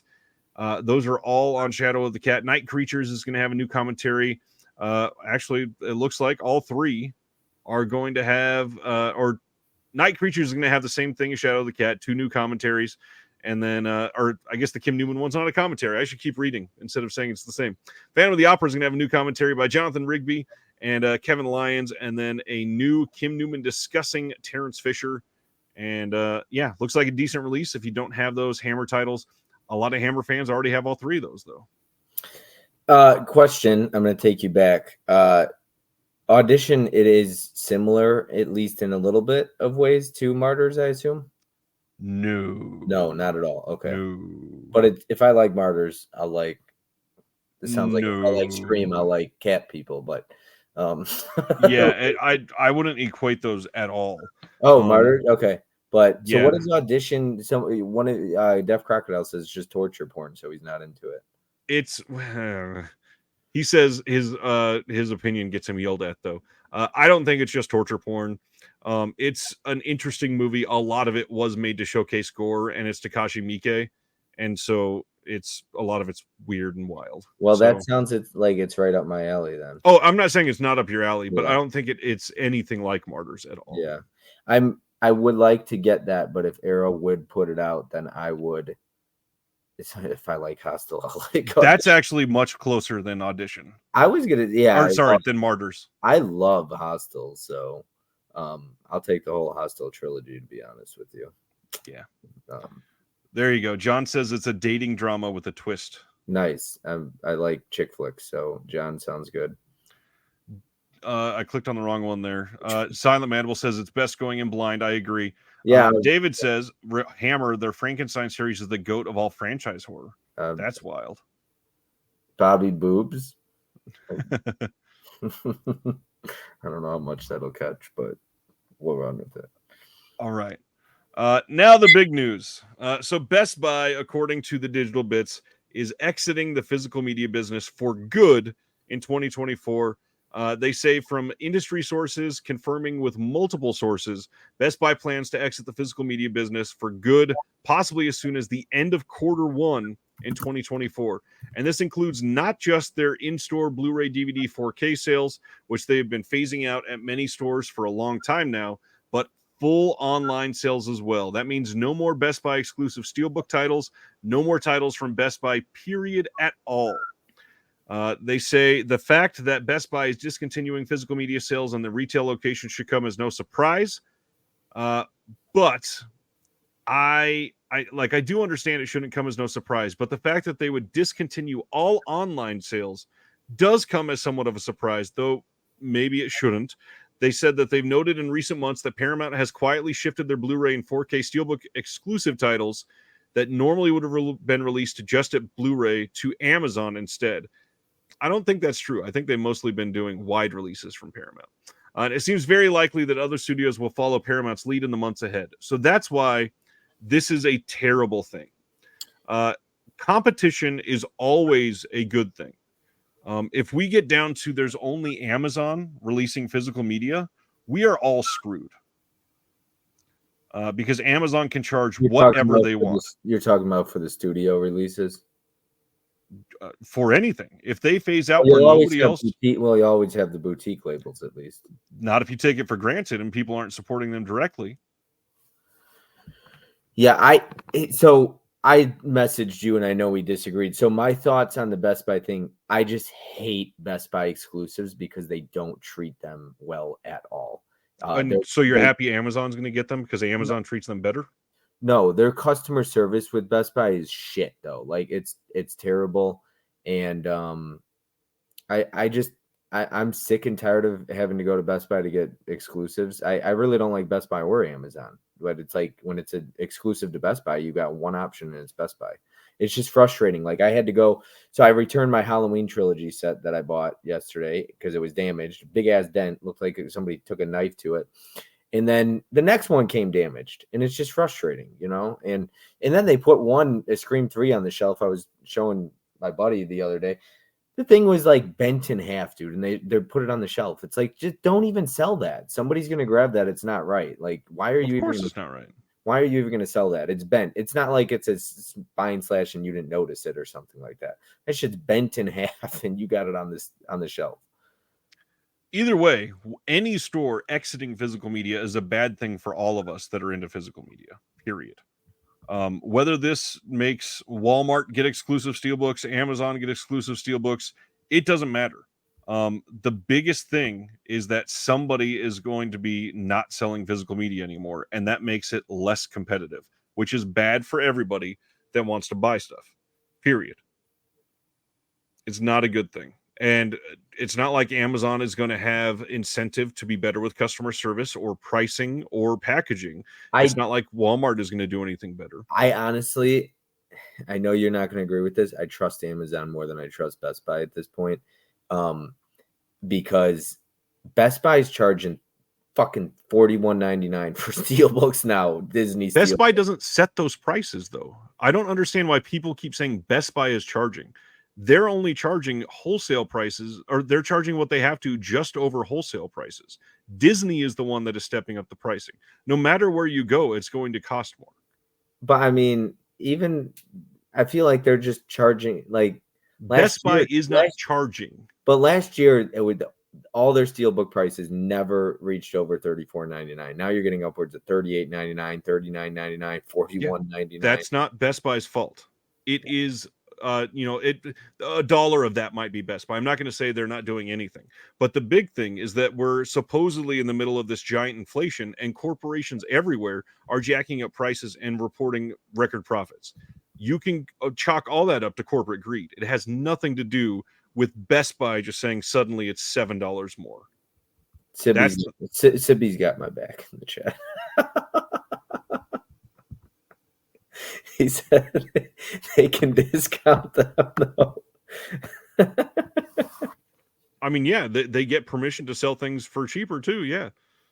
The other big thing though is people don't understand that Amazon's sales that are happening, those only happen because they're matching other retailers' sales.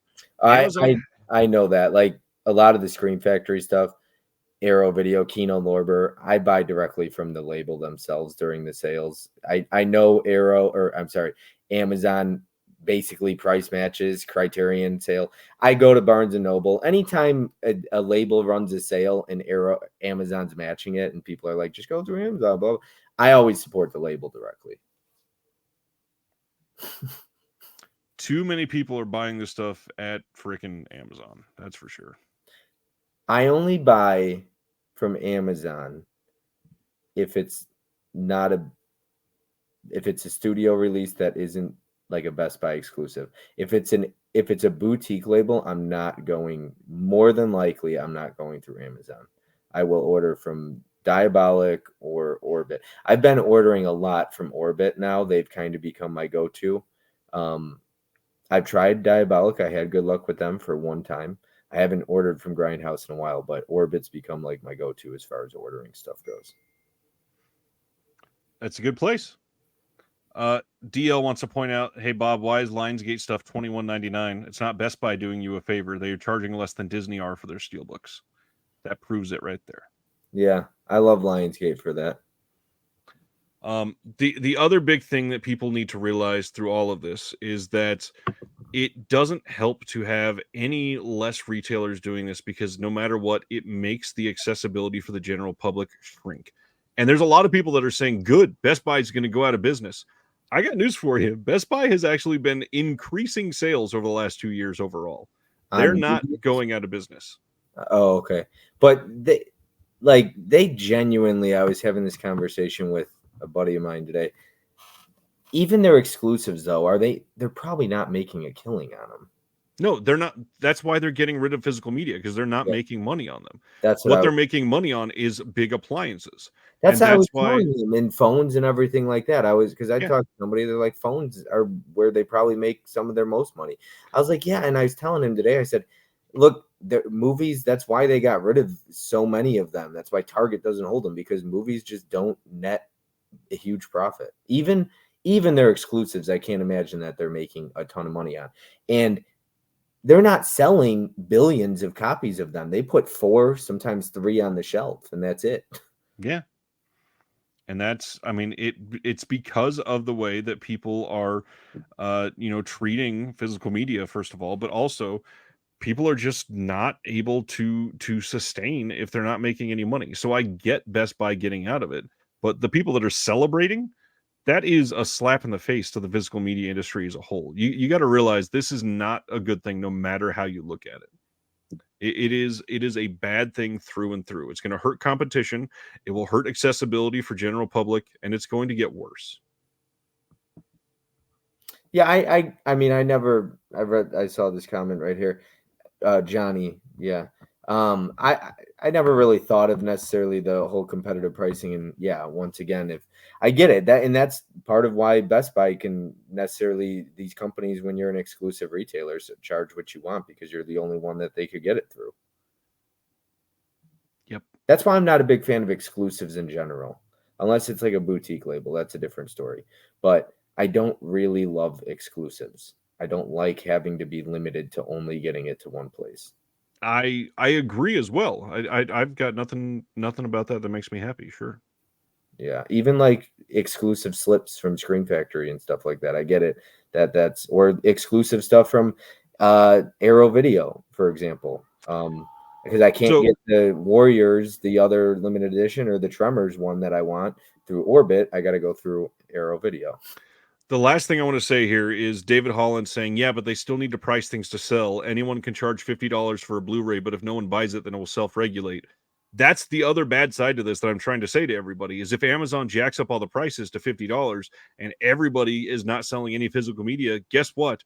It goes away. They want physical media to go away. They want to sell you a digital file so that they don't have to use any manpower to send you a disc. They want you to download it and watch it there. They want you to stream it. They want to jack up prices so that you can never afford them. That's the I end game don't for a lot of these studios. I don't disagree with that at all. I totally agree. It very well feels like a lot of people, studios at least, want to see. I guess obviously they're putting it out, but they're making money off of it. But it does feel like you get that idea that a lot of studios want it to go everything digital. It's literally what the end game is for all of this. And that's like when Netflix bought out everything that they did and they started with DVDs by mail, they didn't plan on doing that the whole time. That's why it's called Netflix, because they wanted you to stream from day one. How do you feel about boutique labels and where those will be, or how do you feel like? Do you feel like they care a ton, or obviously it's their company, but Knowing behind the scenes, there are some that look fantastic and that they are genuinely passionate about it, and there are others that don't care as much. and do you think a lot of labels will still be around in 4 years from now? I think some for sure will be around, and I don't think this will ever go away 100%, Yeah. but I don't want it to get so niche that there's only 1,000 people in the world that buy this. Yeah. Well, a lot of your chat, and I think you just mentioned it too, though. If it does get to a point where it's just too expensive, I mean, you look at the Prey though, that was $41.99 and it still sold really well, sold out. But I do feel like eventually you will get to a point, and like you said with Amazon, if it gets too expensive, people will just say, I can't do this anymore. Like, I cannot afford that. Like, I will get to that point, right? Like, where I just say, I can't do this. I just can't pay $40. I didn't want to do it for the Prey, but I want streaming stuff to get physical releases, and I like steelbooks, but I will also get to that point where I say, look, I got rent, I got bills to pay, car payments. I cannot pay $50 for a standard release of something. A lot of us are already at that point, and we're not dropping $5.40 on a Kino sale, Bob. Yeah. We got 40. You know what though? I got 47 movies out of that. That's a good price for five. That's a damn good price. Yeah, I'm not arguing with you. Good job.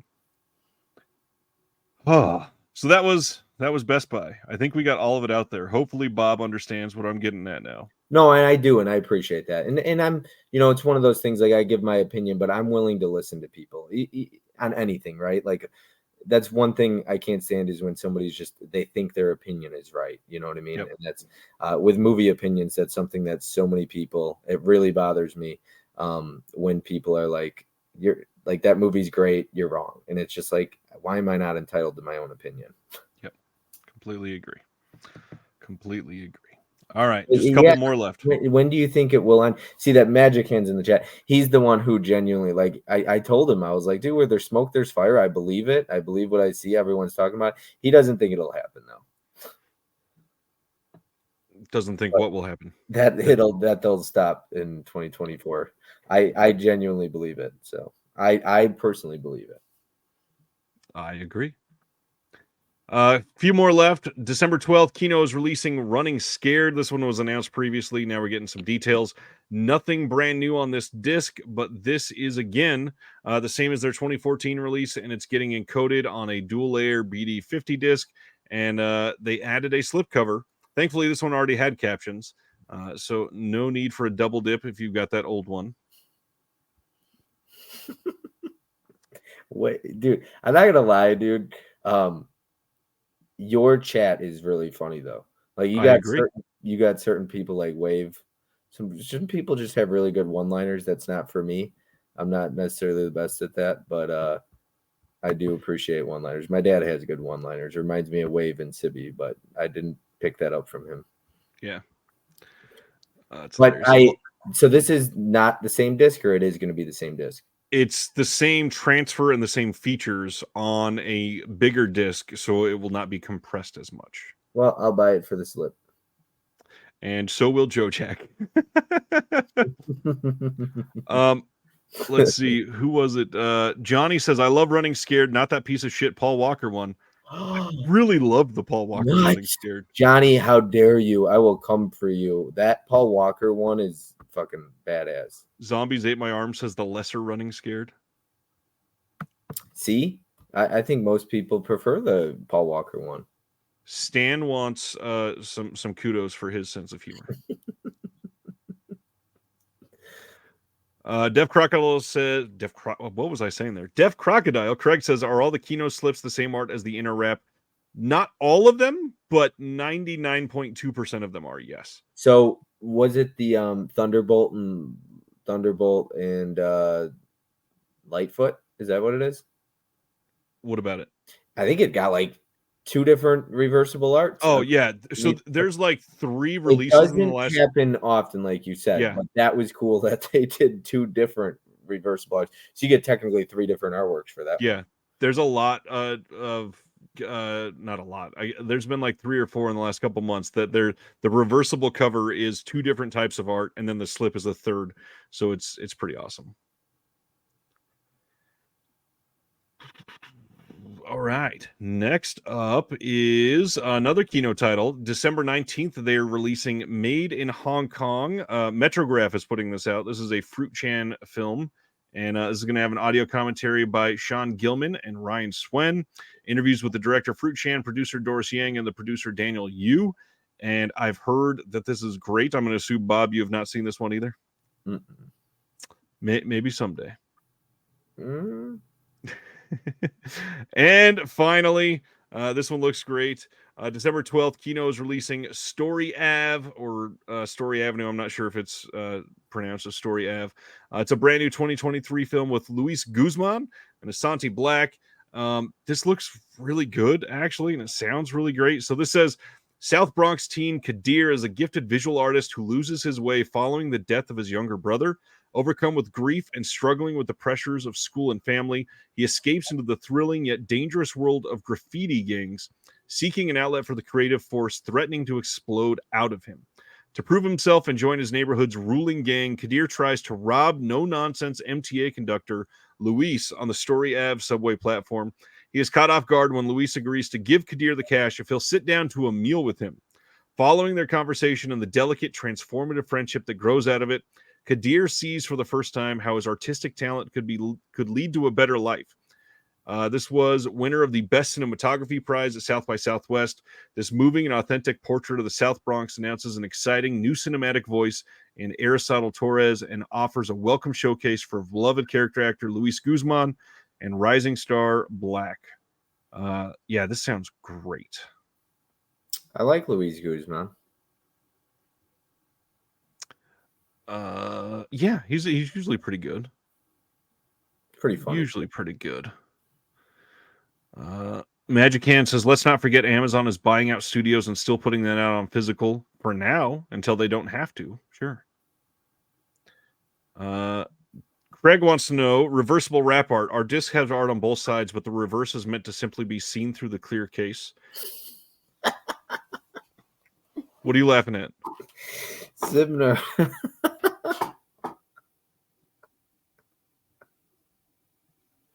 Bob, don't worry. I checked the rating for you. Made in Hong Kong. No boobs. It's a skip. That makes sense. Oh my gosh. The thing is, it's funny because I don't actually care about nudity in movies as much as I make it sound like.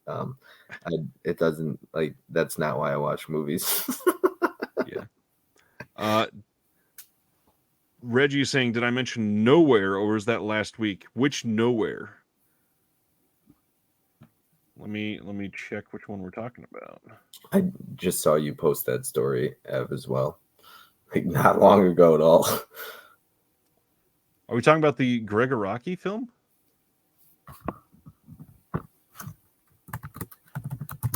Okay. Yeah, that was announced a few weeks ago at this point, I think. Or maybe if I didn't announce it, because I knew that it was coming, but I'm just waiting for release details to go over it because there's nothing official out yet, technically. But we'll cover that soon. So that is announcements for the week. Let's go over what is coming next week, because it's that time of the year where there is a ton of stuff coming out. We're having a chat, talk about boobs in your Talking chat. about boobs. Thanks. Quite a bit.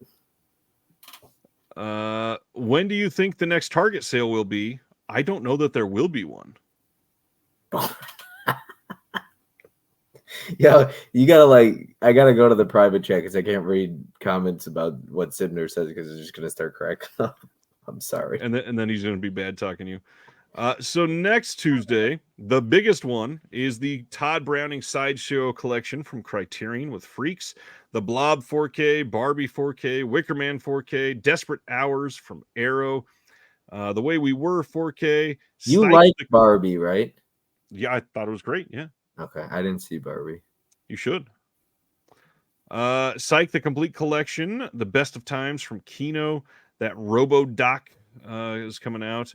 The Walking Dead Complete Collection, Haunted Mansion from Disney, EO from Janus Films, The Three Musketeers and the Iron Mask coming from Cohen. That's the Douglas Fairbanks double feature.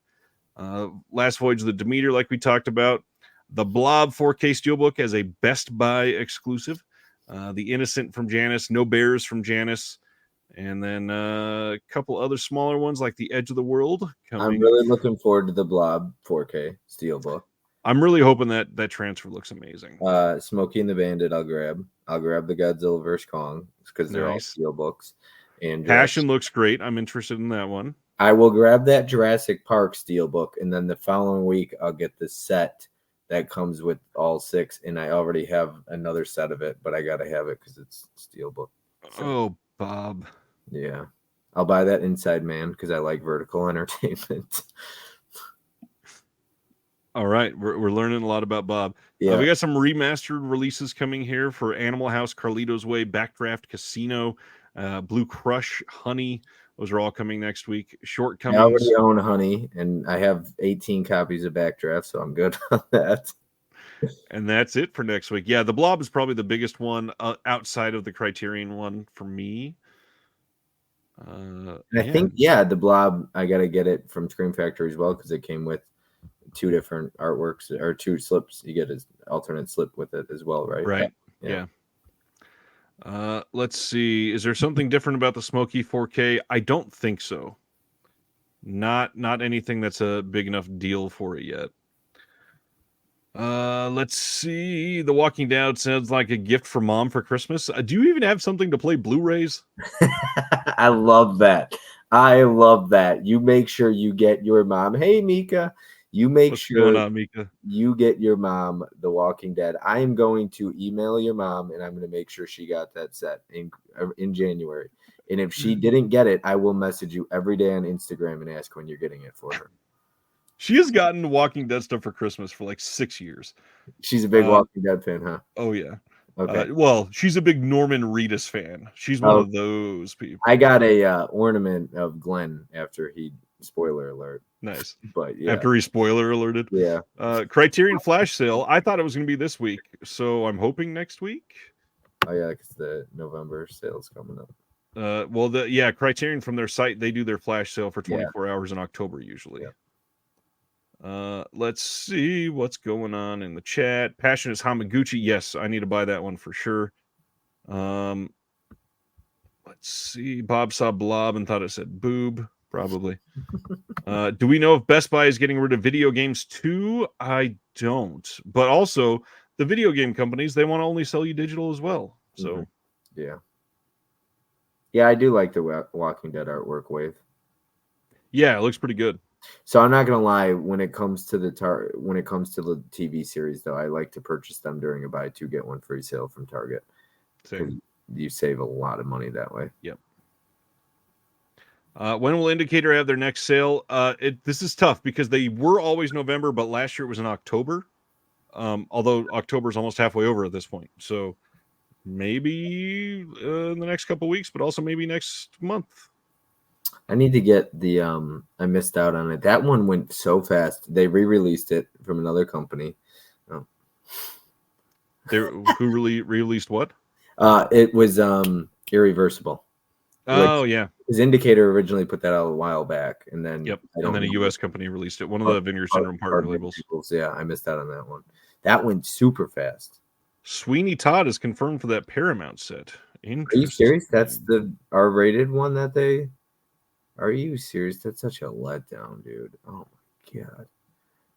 Sweeney Todd. I'm much happier about that than the other things I'd been hearing. What, like The Ring or what? No, it's obviously not The Ring because that's in the Scream Factory box. But the rumor was Pet Sematary Bloodlines. The new are you sequel. Serious? Yeah. Oh, I heard that was bad, but Sweeney Todd does not do it for me. But I'm up for all the other stuff. I just think it's cool that they're doing a box set. Wow. We'll be talking about this next week, but Leave It to Beaver just got announced as a complete Blu-ray set. Coming out as a mod set, which means made on demand, but it'll be pressed for Bob's satisfaction there. All right, smartass. I'm not trying to be a smartass, trying to be educational. Interesting. Sweeney Todd. Huh. I'm happy with that. What did Sibby do to you? You had to deal with his whole conspiracy theory. He was taking the announcement picture of the box and flipping it over and zooming in and enhancing parts of it and saying, "Doesn't this look like it says this?" And maybe we're getting this title. The Paramount set. Yeah, because the reflection, it was different than the actual box, so it made it look like it was reflecting a scene from the film. Mm-hmm. All right, we're timed. You like the box sets that Paramount is putting out? Do you like when box sets? This is the first one. No, what the big box sets that the studios put out, like when Sony does their classics, they did, and you got the Columbia Classics Volume 1, 2, and 3. I love the content. I hate the way they're made up, but I also the Sony ones I don't think are awful. I think that they're usable. I hate long boxes. I'd much rather have something on my shelf. Do you appreciate though? Do you think it's one of those things like Paramount, for example? Because a lot of the stuff in the box set, the first thing people go to is it's just shit we already have like 6 times over. Yeah. Like Crawl just got a 4K announcement they had a Zombie release as well and everything. So do you feel like it is just kind of cheap in a way? The Paramount one, yeah. When it first got announced, I definitely was not super happy with it. And as long as Sweeney Todd gets a single release by itself, I'll be totally fine with them releasing a box for the people that had none of them. But if it's only going to be in that box, I want Sweeney Todd. Yeah, because a lot of these, we are constantly seeing re-releases of stuff nowadays. It's a lot of it. And but I'm guilty of buying it. Oh, we heard you. Yeah. Yeah. But I'm far from the only one. A lot of people definitely. Have a good night, Ronnie. Rebuy. Do you think that hurts our chances of getting people like me and others rebuying the same movie over and over because it gets a new steelbook and a new 4K or whatever? Do you think that hurts our chances of getting new shit or not really? No, not at all. Yeah, I enjoy it. I if you put a new Steelbook out, I'm buying it. Sorry, I mean I just enjoy collecting. I do admit I love the Sony boxes a lot more because most of them have been exclusive titles that have not been on 4K Are ever those the before. Columbia Classic ones you're Yes. talking about? Yeah, and the Columbia Classics Volume 1 was like it's like $800 now or something crazy. It looks like you can buy secondhand on eBay right now for like 450 ish. Yeah, the first one volume. Yeah. Yeah, Oh, Phillies won. that's good, I think. All right, we're on to film discussion time. We are going to discuss obsession thrillers. Why are we talking about obsession thrillers tonight, Bob? Because I like boobs. I don't know. This stream is going to get flagged so many times. Oh, jeez. Why are we? Because you came up with some really good ideas, though. I don't know if I'm allowed to mention the other ideas. You can feel free to mention as much as you Okay. want. You came up with best kills, which was really cool. I like that. We talked about doing a franchise ranking. And then we also talked about Ryan mentioned best sex scenes in a horror movie. I'm just joking. I'm joking. Okay. That's not something I wouldn't say, but I definitely didn't say that this time. But that would have to be a Patreon exclusive stream. But okay. Anyways, it's when we talked about one other one was Final Girls. That's fine. Am I supposed to take this as a compliment? Mr. Whateverism says, when I was a kid, I watched the Cosby Show on Thursday night, and now I watch you. Are you saying I'm replacing Cosby? Because I'm not. Please. I don't think that's a compliment. I don't know. It's an appropriate comment. Not when I'm here, please. But yes, I like the Final Girl one as well. I thought that was pretty cool because I feel like. But so you came up with some really cool ideas, I thought, and we were like, I like this idea too. So we talked about favorite obsession thrillers, and then we also talked about like favorite obsession, like the character, I guess. And so we're gonna do, which I guess at the end of the day, the two go hand in hand. Oh God, Johnny. Pudding Pops. All right. It was a compliment, Ryan. Let's go into wow, I'm all thrown off now. Best obsession thrillers, because for this, I had an interesting an interesting list. I think there's a lot of great titles in the genre. I think there's also a lot of trash in this genre, and I'm very curious to see what you thought.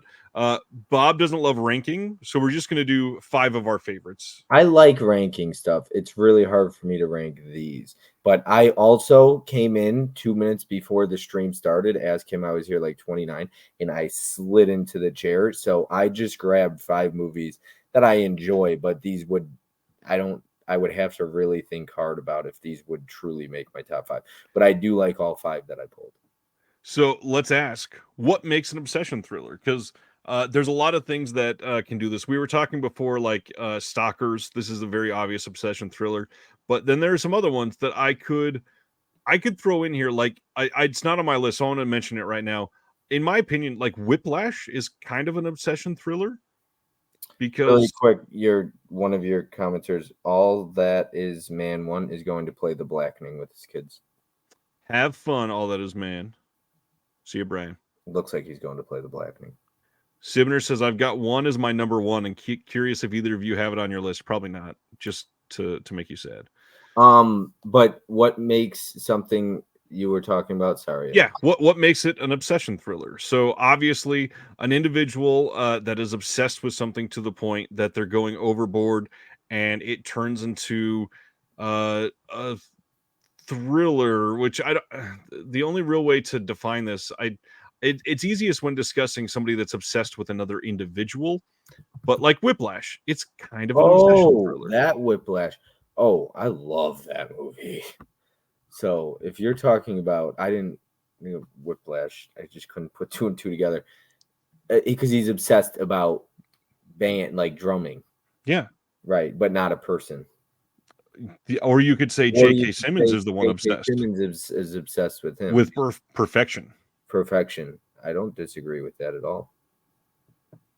Blue Steel. Is Blue Steel something that just got a release by, or is it getting a release by Vestron?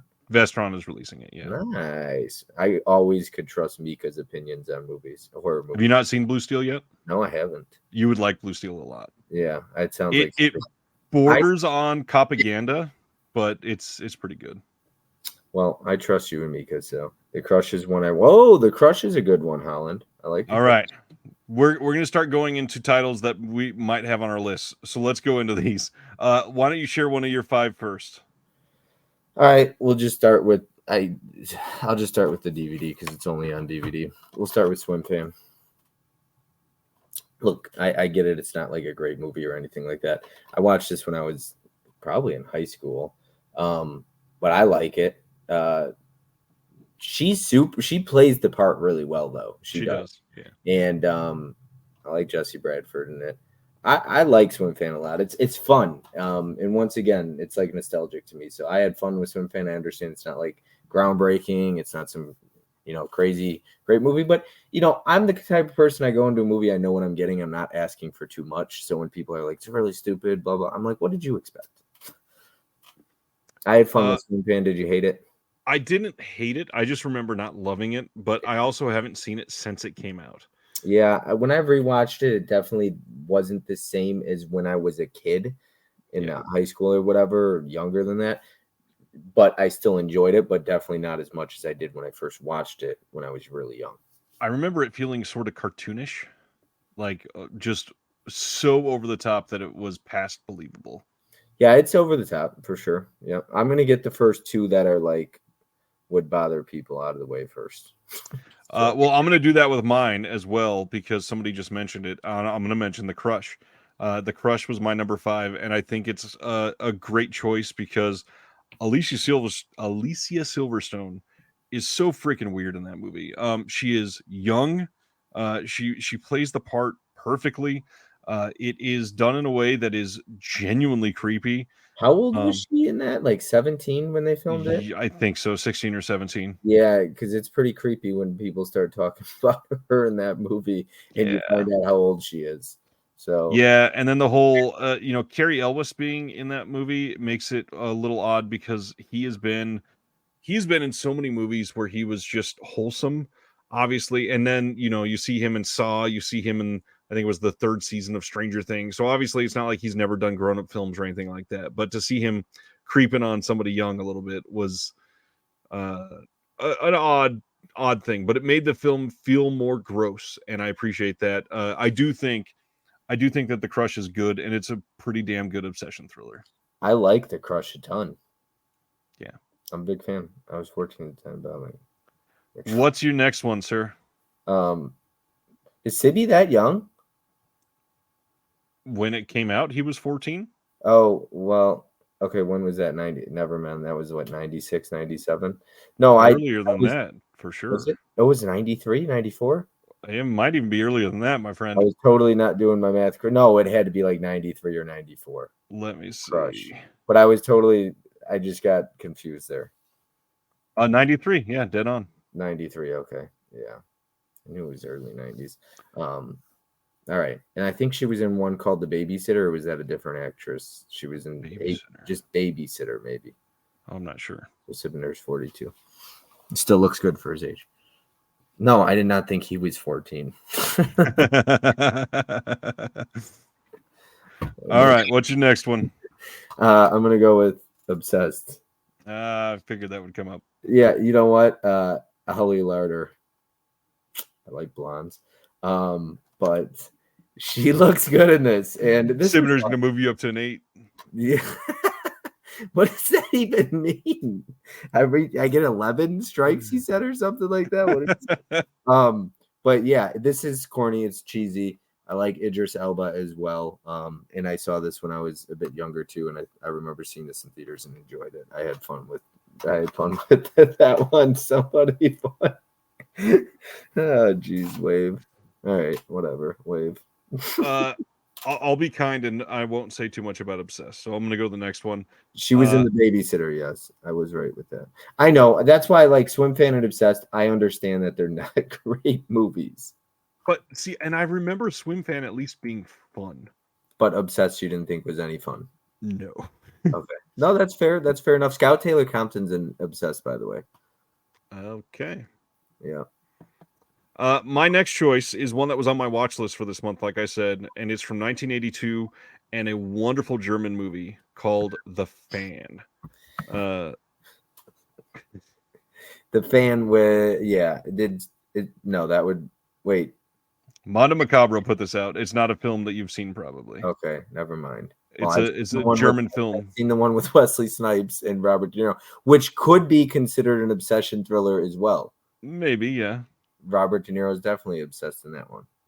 So The Fan from 1982 is about a young girl that is obsessed with a pop singer going by the name of R, and it is a slow burn and then an immediate burn. I really can't say too much about it because it escalates so quickly that it almost feels like I know we were just talking about the movie Whiplash, but it feels like a Whiplash moment where you're watching one film with an individual acting really odd because they're so obsessed with this individual, and then it turns so quickly into this morbid, crazy ending to a movie.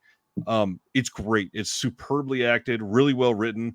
Has a strong female lead in a way that you don't necessarily want her to be strong in some cases, but Well, it's you just keep it's so good. mentioning Whiplash. If we're counting Whiplash, Whiplash would be my number one probably, or up there with number one, because I think Whiplash is a masterpiece. It's a masterpiece. Yeah, I'm not counting it for mine tonight, but it's the sort of thing that I would say you could argue that it's an obsession thriller. For sure. And yeah, I was saying a Whiplash moment where you're going one direction and the film takes an immediate U-turn for you. Mm-hmm. Okay, what's the third one that you want to talk about? I get into three good ones now. Okay, got that out of the way.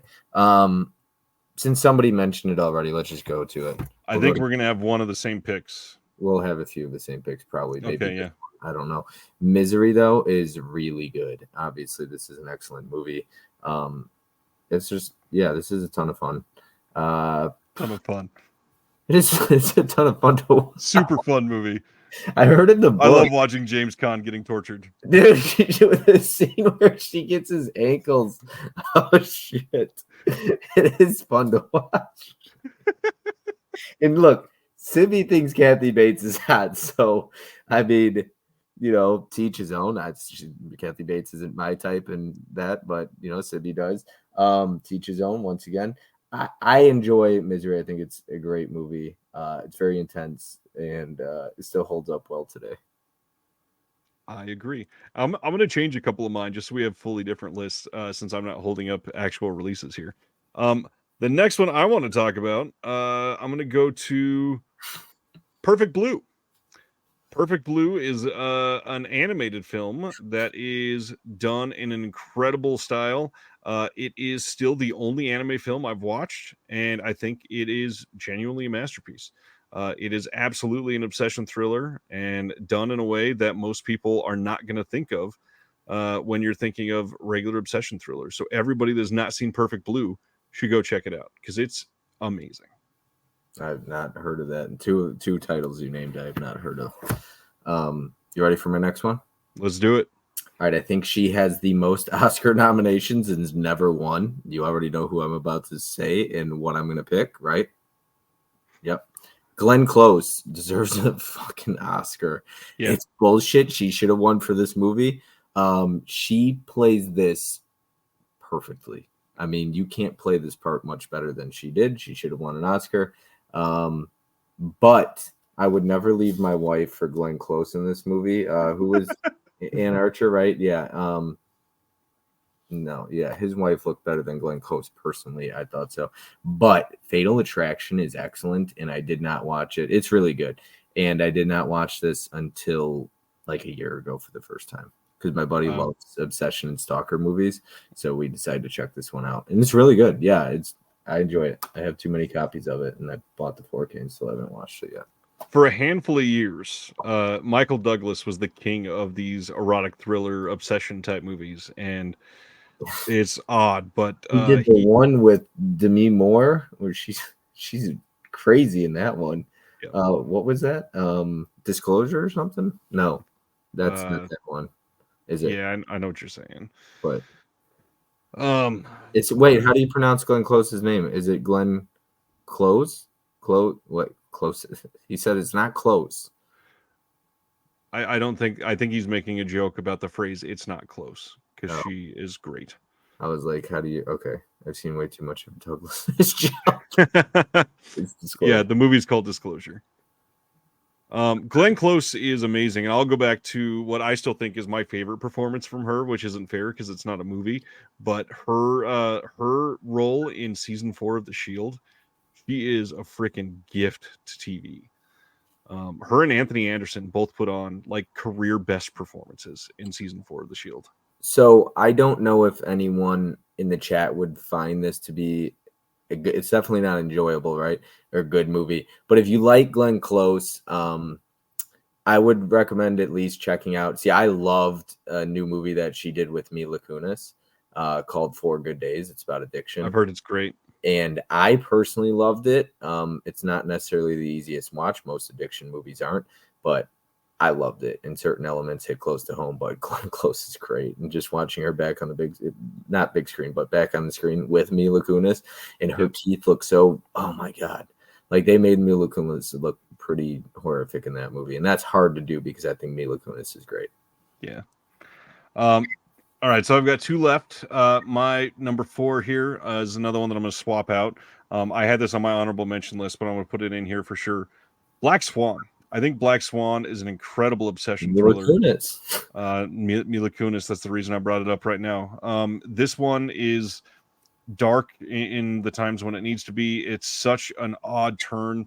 It is a really incredible release from Aronofsky that is, I think, overlooked, especially because how many people hated Mother. Love this movie, love the performances from the 2 leads, and I mean, the performance from Cassell's really good as well. Very happy with Black Swan, and I definitely need to watch it again. That being said, I don't think that thing has a 4K release, and that would make an incredible 4K. I thought I had the Steelbook, but I don't, and I'm really disappointed now. I went to go pull it. Yeah. Is there a Steelbook? There's 2. Oh, I remember that one. There's this one, which was like I don't know what they call it, but Dia de los Muertos. Yes, exactly. There was one of those. I'm so pissed I don't have that one. Those are really expensive now too. Yep. Yeah. What's his name did the artwork for those? Yeah. KB just not interview. KB. Jake did just. Oh, did KB do an interview with him too? Yeah. And then Jake from Steelbook Obsessed just had him on his channel too to promote the Pumpkinhead. Yep. What's going on? Something else? All right, my friend, you're on your last one. All right, I got out all the other stuff, so let's get into. I'm gonna be good now. I'm on my best behavior. Oh, that's a good pick. The Invisible Man. This was the 5th one I grabbed. I already knew the other 4 I was gonna grab. Invisible Man's great. A lot of fun as well. And I love the opening of that movie. I thought it was incredible. The first 15, 20 minutes, I just think it's super tense. I love the way it's shot as well. I think that director, Lee Winnell, I want to see him do so much more because I thought Upgrade was like a masterpiece. I wish they would hand over this whole dark universe idea that they had to Lee Winnell and have him do all of them. Yeah, he's incredible. I thought Upgrade and Invisible Man, when I saw that, I was like, I need more from him ASAP. Yeah. So hot take, and I'm curious to see what anybody would say about this. The restaurant kill in Invisible Man, I think that's the best kill that Blumhouse has ever filmed. Oh, that scene with the sister. Is it the sister? The sister sitting at the table and the knife. Yeah. Yeah. Oh my God. Yeah. Because you just think she did it. Oh my goodness. That kill comes out of nowhere because you're already tense about the conversation, and then you don't know that he's in the restaurant. Right. No, that scene is remarkable, and it's yeah. And then even the scene in the hospital is awesome. I mean, the camera work in that scene too. Yeah. Yeah, I would love anybody to put up any other kill in a Blumhouse film that would be better than that one, because I can't think of anything else that would top it. All right, do me a favor and pull the one that your mom's thinking of. My mom is probably thinking of Single White Female, and Okay. it's on my honorable mention list. I had a But I friend that was living the life of single white female. She was the victim. And yeah, it didn't get to that point, but she was definitely living that life. I'm not sure if that's the one she's thinking of, but I'm betting it is. The one that I really want to talk about is I was saving this for the last one because it is desperately in need of a Blu-ray release, and that is the movie Unlawful Entry. Have you ever seen Unlawful Entry? Mm-mm. No. So it is about a couple that is they discover that their house has been robbed, and they call the cops, and the cops take like this odd uh friendship with this couple, and they help them set up security cameras and all this other stuff, and it turns into just this crazy thriller that you are not expecting it to be, and it's from uh an incredible cast. The people that are in this that you are watching just carry out these acts and be victims, it's not something that you are absolutely ready for. Kurt Russell's in this. Ray Liotta is Yeah, you got unhinged in this movie. Madeline Stowe's in this. I'm in Madeline Stowe in the 90s. I'll Yep. watch anything with her in the 90s. Yeah, and it came out in 92 when it was still right around that time of the Rodney King beatings, and it's a really interesting time to see how uh the film community responded to all of that, and how they shined a light on police at the time. And a lot of people will forget, and maybe like have to be reminded that there was a ton of propaganda that came out at that time. And I said that word about Blue Steel a minute ago, but this one, it doesn't feel like that. It gets weird and gross and desperately needs a Blu-ray release. Does it? I was never mind. I was just gonna ask that. Okay, let me take a shot at what your mom's thinking, because she said it's not single white female. The other one, my mom loves Travolta. The Fanatic? No, no, a good movie. No, I don't know. I don't know. I just hold on. Whatever. All right, what is it? Well, and we talked about De Palma today. Do you remember which one I'm talking about yet? Are you talking Blowout? Yeah. Is that I haven't seen Blowout, so I don't know. But would you consider Indecent Proposal a little bit of an obsession movie? Absolutely. Because if I can say, I think Domestic Disturbance. I can't believe you said The Fanatic. I don't know if you're. No, your mom might love The Fanatic. My mom loves Limp Bizkit. She had to have this one. The one I was thinking of though, and don't laugh, but I love it. Sleeping with the Enemy. Yeah. I didn't like Sleeping with the Enemy very much. I found it to be a little bit boring. I'm so sorry. Wasn't for me. Nobody's gonna laugh. Yeah, they're all gonna laugh at you. My mom likes Carrie. They're all gonna laugh at the Fanatic. Dead Sea Life says the Rodney King beating was taking place just outside the bar when the beginning scene from Terminator 2 was being filmed. Nice. Yeah, I was young, but living in Southern California when that was happening, and I haven't seen Blowout. But I'm curious, does your mom like Indecent Proposal? I'm not sure. It's a good one. Do you like Indecent Proposal? Yeah, it's definitely a good one. She likes Julia Roberts. Well, according to her, she likes Julie Roberts. Don't be doing your mom like that. Don't be mean. Come on. That was a weird sentence. She says yes. Okay, so some honorable mentions. Misery was my number one for a long time until I went, I'm going to stump hard for an Unlawful Entry release. I think Misery might be like the definition of an obsession thriller to my heart for sure. I love everything about that movie. I think that Kathy Bates is just one of the best villains ever. Really got to throw out Single White Female again. That's a big one. Zodiac, Sibner says. The thing is, I don't know if I call that an obsession thriller. Like, I understand the detectives are obsessed a little bit, but I don't know that I would call Zodiac an obsession thriller, really. Your mom's favorite's Misery. She enjoys it as well. Crocodile says, I guess King of Comedy isn't a thriller. That's one that was on my short list, but I ended up leaning the same way you just said. It's not really a thriller. So no one liked The Fan with Robert De Niro, I guess. Not for this, really. Jake Gyllenhaal is obsessed. Apocalypse Now. Interesting. Yeah, Play Misty for me is definitely one that could be considered. And then Vertigo is an obvious choice. Oh, there, yeah. I still need to see Play Misty for me. And now that Kino officially announced it on 4K. Yep. Yeah. But there's no release date yet, is there? No. Yeah. And The Rocks the Cradle, that's a big one. Oh, The Hand That Rocks the Cradle is excellent. Excellent. I think The Hand That Rocks the Cradle is so good. When I was a kid, in that scene with the where he walks into why am I drawing a blank here?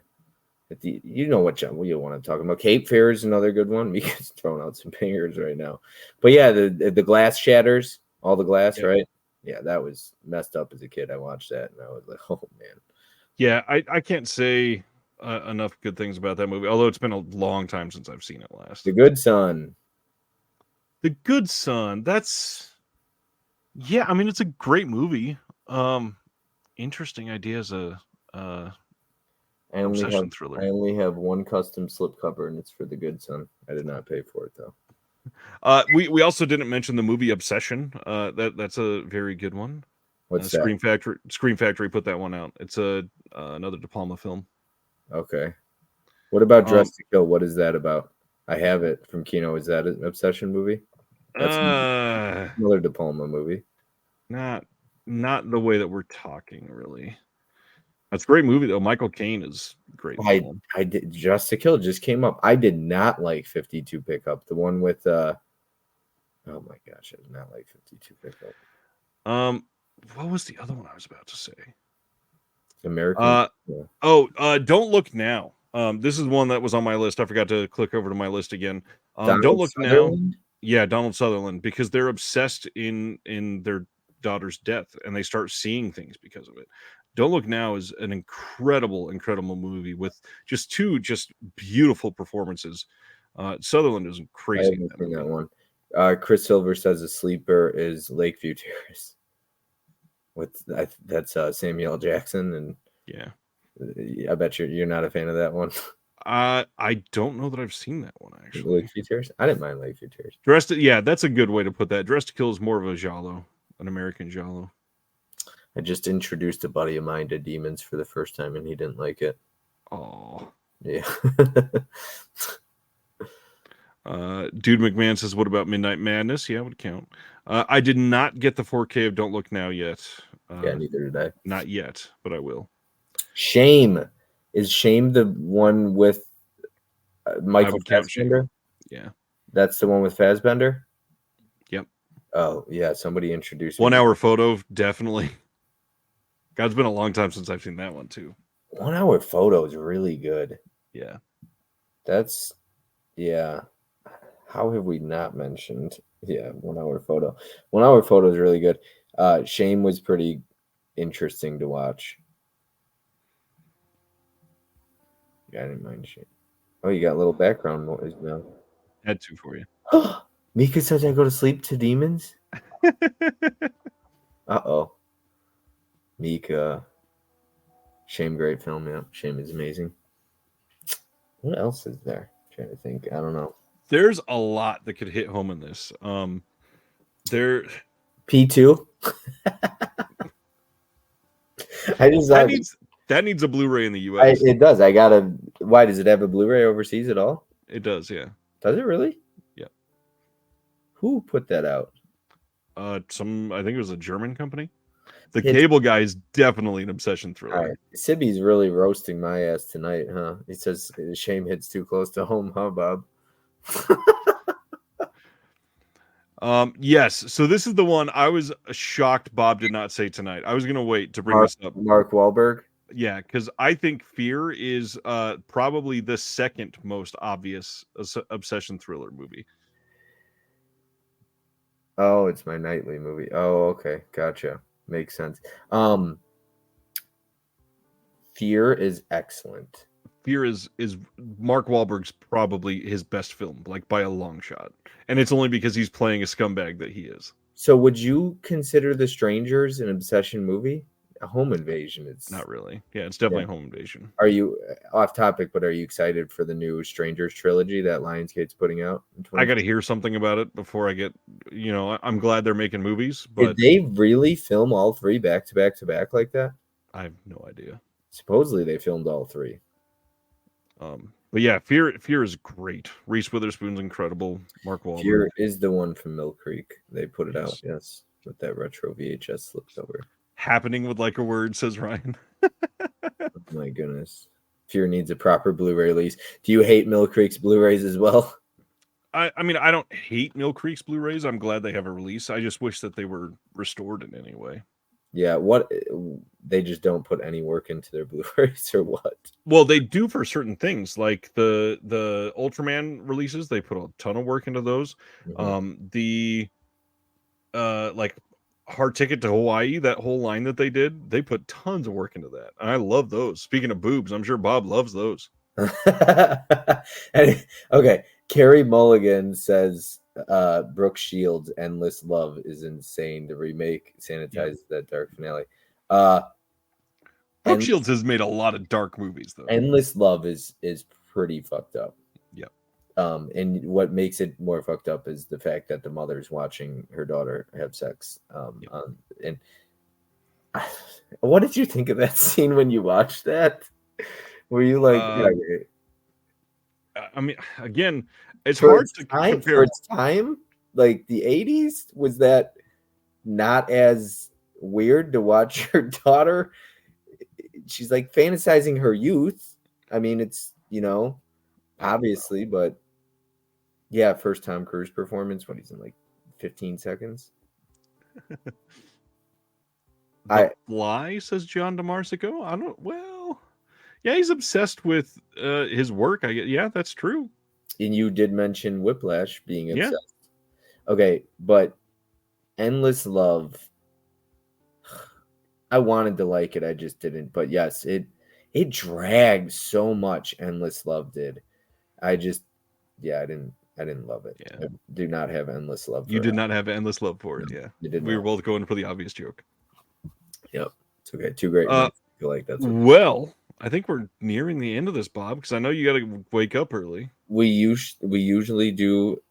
We did 4 hours once. We did 6 hours once, and I have been working 15, 16-hour days. So yeah, I got to try and squeeze in a movie a night. It is not easy, not sleeping a lot. But Ryan, I know you know the feeling of not sleeping much either. Ain't that the truth? Before we go, and I know this is going to feel weird because it's like I'm giving myself a trophy. Bob, you want to tell everybody about this? Yeah. So Ryan is going to be on my Hall of Fame stream. I don't know how many people know, but I started a series called Physical Media Collectors Hall of Fame. It was just an opportunity to showcase certain people in the physical media community, and I want to get Ryan on there. So he's going to be my next guest. I think it's like episode 12 or 13 or something like that. Jeez, so already. Yeah, so I'm excited to have you on, man. I take them pretty seriously personally. I try to put a lot of work into them, but it's all for fun. And the idea is to have somebody different on every single time I do it. But I'm super excited to have you on, man. And it'll be the first time we do a one-on-one on my channel. So, and when's that coming up, and what time and all that? It should be the 24th. I feel like October 25th. October 25th. I got my days all fucked up. I just know it's the final Wednesday of every. Prisoners. I would say so, yeah. Prisoners for sure, yeah. That's definitely, yeah. Yeah, dude says sleep deprivation. So yeah, I have real bad sleep problems. And I'm gonna be driving like 11 hours for the meetup, and that all sounds super safe, by the way. Yeah, I don't sleep much. It's a real problem I need to work on. But we need to meet up sometime. Absolutely. I really am sad that I had to miss that St. Louis trip. And now, by the way, now that all the stuff is out of the bag, I can say publicly I was supposed to be in St. Louis, but I had multiple commentaries I was working on that weekend. So I couldn't go with KB and Nathan. We were all going to drive together. I got scheduled to do multiple commentaries, and I was overwhelmed like crazy that weekend. So it just didn't line up right. Yeah, no. I know I think we're planning on doing it again in April or May of 2024. So I've Yep. been doing a lot more of these now. I enjoy it. It's a lot of fun meeting up with different people in the community. So, and it's just a lot of fun. So, but like I said, I can't wait to have you on my channel. I'm doing two big streams, literally back to back. I'm not going to sleep. I've got the one. So I've got this weekend or next weekend. I'm driving to Pennsylvania and doing the whole weekend road trip. And then on that Tuesday, I'm doing an all women's horror tournament on my channel. Nice. And I'm putting a shit ton of like ridiculous stunts into that. Nice. When you come on my channel, you never know what you're going to get. It's true. Very much. And so I'm excited about that. And then I'm going to have you on for Wednesday. So Stan was asking, how am I enjoying my staycation? I am not so far. I've worked harder since I got off work last Thursday than maybe ever in my life. It has been such a busy time. Just this week, I have edited all of the features for a disc. I've done a visual essay. I've done an audio commentary. I'm about to edit another visual essay. And then I got to do the zine for this month that's about to drop. So yeah, there's a ton of stuff coming out. what's the audio commentary? What movie? Can you say that or no? None of them have been announced publicly yet. Okay. Are they anything that I would know? Probably not. Maybe. Yeah, actually a couple of them maybe. Okay, nice. And you're doing an audio commentary for a movie, like the whole. We've done 5 of them already. That is awesome, man. Yeah, everybody in the chat's like, yeah, I'm buying that. So Yeah, Chris. Yeah, I'm doing. We've done audio commentaries. We've done visual essays. I'm editing for some of these discs. It's a lot of work, but yeah. yeah, man. That's one thing. I honestly, I joke around and I have fun and stuff like that, but I respect hard work. I talked to you about this before when I reached out to you. You were like, I was just, because I reached out to you like a week before. You were worried I was going to cancel, which I get, right? Somebody hasn't, I message you randomly and I'm like, hey, you might think I'm going to have to cancel or something like that. But one thing I value is time. There's Right. just a whole lot of it. So like, I just don't have a lot of time in my life either. So like one thing I can't stand is just don't waste my time. Yeah, I was thinking about that a minute ago because I wanted to promote who's scheduled to be on the show next week, but I haven't verified again that they're still willing to do it because we haven't talked in a couple weeks. So, yeah, hopefully soon. We get confirmation on that because I'm very eager to announce who's going to be on the show next week. Tell us when the release is. Or Ryan Paul thanks, Tony. You can tell us. We won't tell anyone. Yeah, I wish I could. I'd get in a lot of trouble. Okay. Yeah. All right. I'll find out backstage. I'm just joking. No, it is definitely not Jeremy. Don't need to worry about that, Tom. Man, this has been fun. It's always great to have you on here. And I appreciate it. And I know I say some stupid things. That's just who I am. We all do. It's all right. But I appreciate it. I always do. It seems like, you have me on a couple times a year, so I do appreciate it. You get 52 weeks of these, it seems like, unless you take a break. So I've missed one in the last 26 months. But I always say this, sound like a broken record. I don't care. It's the people in the chat that make these fun, man. I agree. Every time, because I don't even I haven't been recording any pre-recorded content. I just don't have an interest or a desire in it right now. But live streaming's fun because I like interacting. And you just don't do that when you click play and it's just you in front of the camera. It's just not the same. Well, for everybody out there, if you're interested in more of the chat type of vibe and hanging out with everybody that likes this stuff, sign up for the Disconnected Patreon. Link is in the description below. I've got a Discord that is incredibly active. And yeah, come hang out and talk like this all the damn time. We've got many people in there. There's always a conversation going on. There's been lots of things posted literally while we were chatting tonight in here. So it's literally always active. It's wild how many people are in there. Love it. So come hang out, join the Patreon. We'd love to have you. Anything else coming out on your channel you want to show everybody? No, I just live streams coming out of my ass. I feel like that's about it.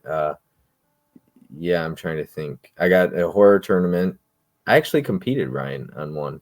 I saw Tim hosted, right? Yeah, they're fucking trying to Adam and Yep. Joe though. Like the shit I collect, I couldn't pull Porno Holocaust. I couldn't pull Orgy of the Living Dead. I couldn't pull half the shit I would normally pull because those clowns had it all. Yep. So you probably have it too, yeah? No. Oh yeah. Exactly. Got them both. Yeah. So it was tough. It was difficult. I think I'm better made for hosting, but that's yet to be seen. But so I've got that coming up. I started a new series on my channel. I only did one episode so far, but I had a lot of fun with it, and it was really nice to just kind of go back to the basics and talk movies. I started a thing called recommend 10 movies to each other. So what did I just watch kind of thing. And Tim recommended 10 movies to me. I watched them and we just discussed them. I ranked them, rated them, and then we watched them. And then now we switch it up and I gave him 10 to watch. So it was a lot of fun. And even if I'm the kind of person, even if I don't like a movie someone recommends, I don't get upset. If I don't want to watch something, I won't watch something. I'm not good. Mad with somebody, yeah. But Sidner is hilarious. He busts my balls so much I wouldn't have it any other way. And Stan and so many others, Chris, I always try to point people out in the chat. I appreciate you guys hanging out. It's a lot of fun, like I said. Well, everybody, let's go, ransack Bob's channel on October 25th. Come hang out as he puts the proverbial crown on my head for who knows what reason. I guess we'll find out that night. Yeah. Bob, you're amazing. I got some crazy things planned, I think. So we'll see. I get to take you guys are always amazing. Like I said, join the Discord. Patreon link is in the description below. We'll talk soon. See y'all next Thursday. Have a good one. Thank you, Bob. Have a good night. See y'all.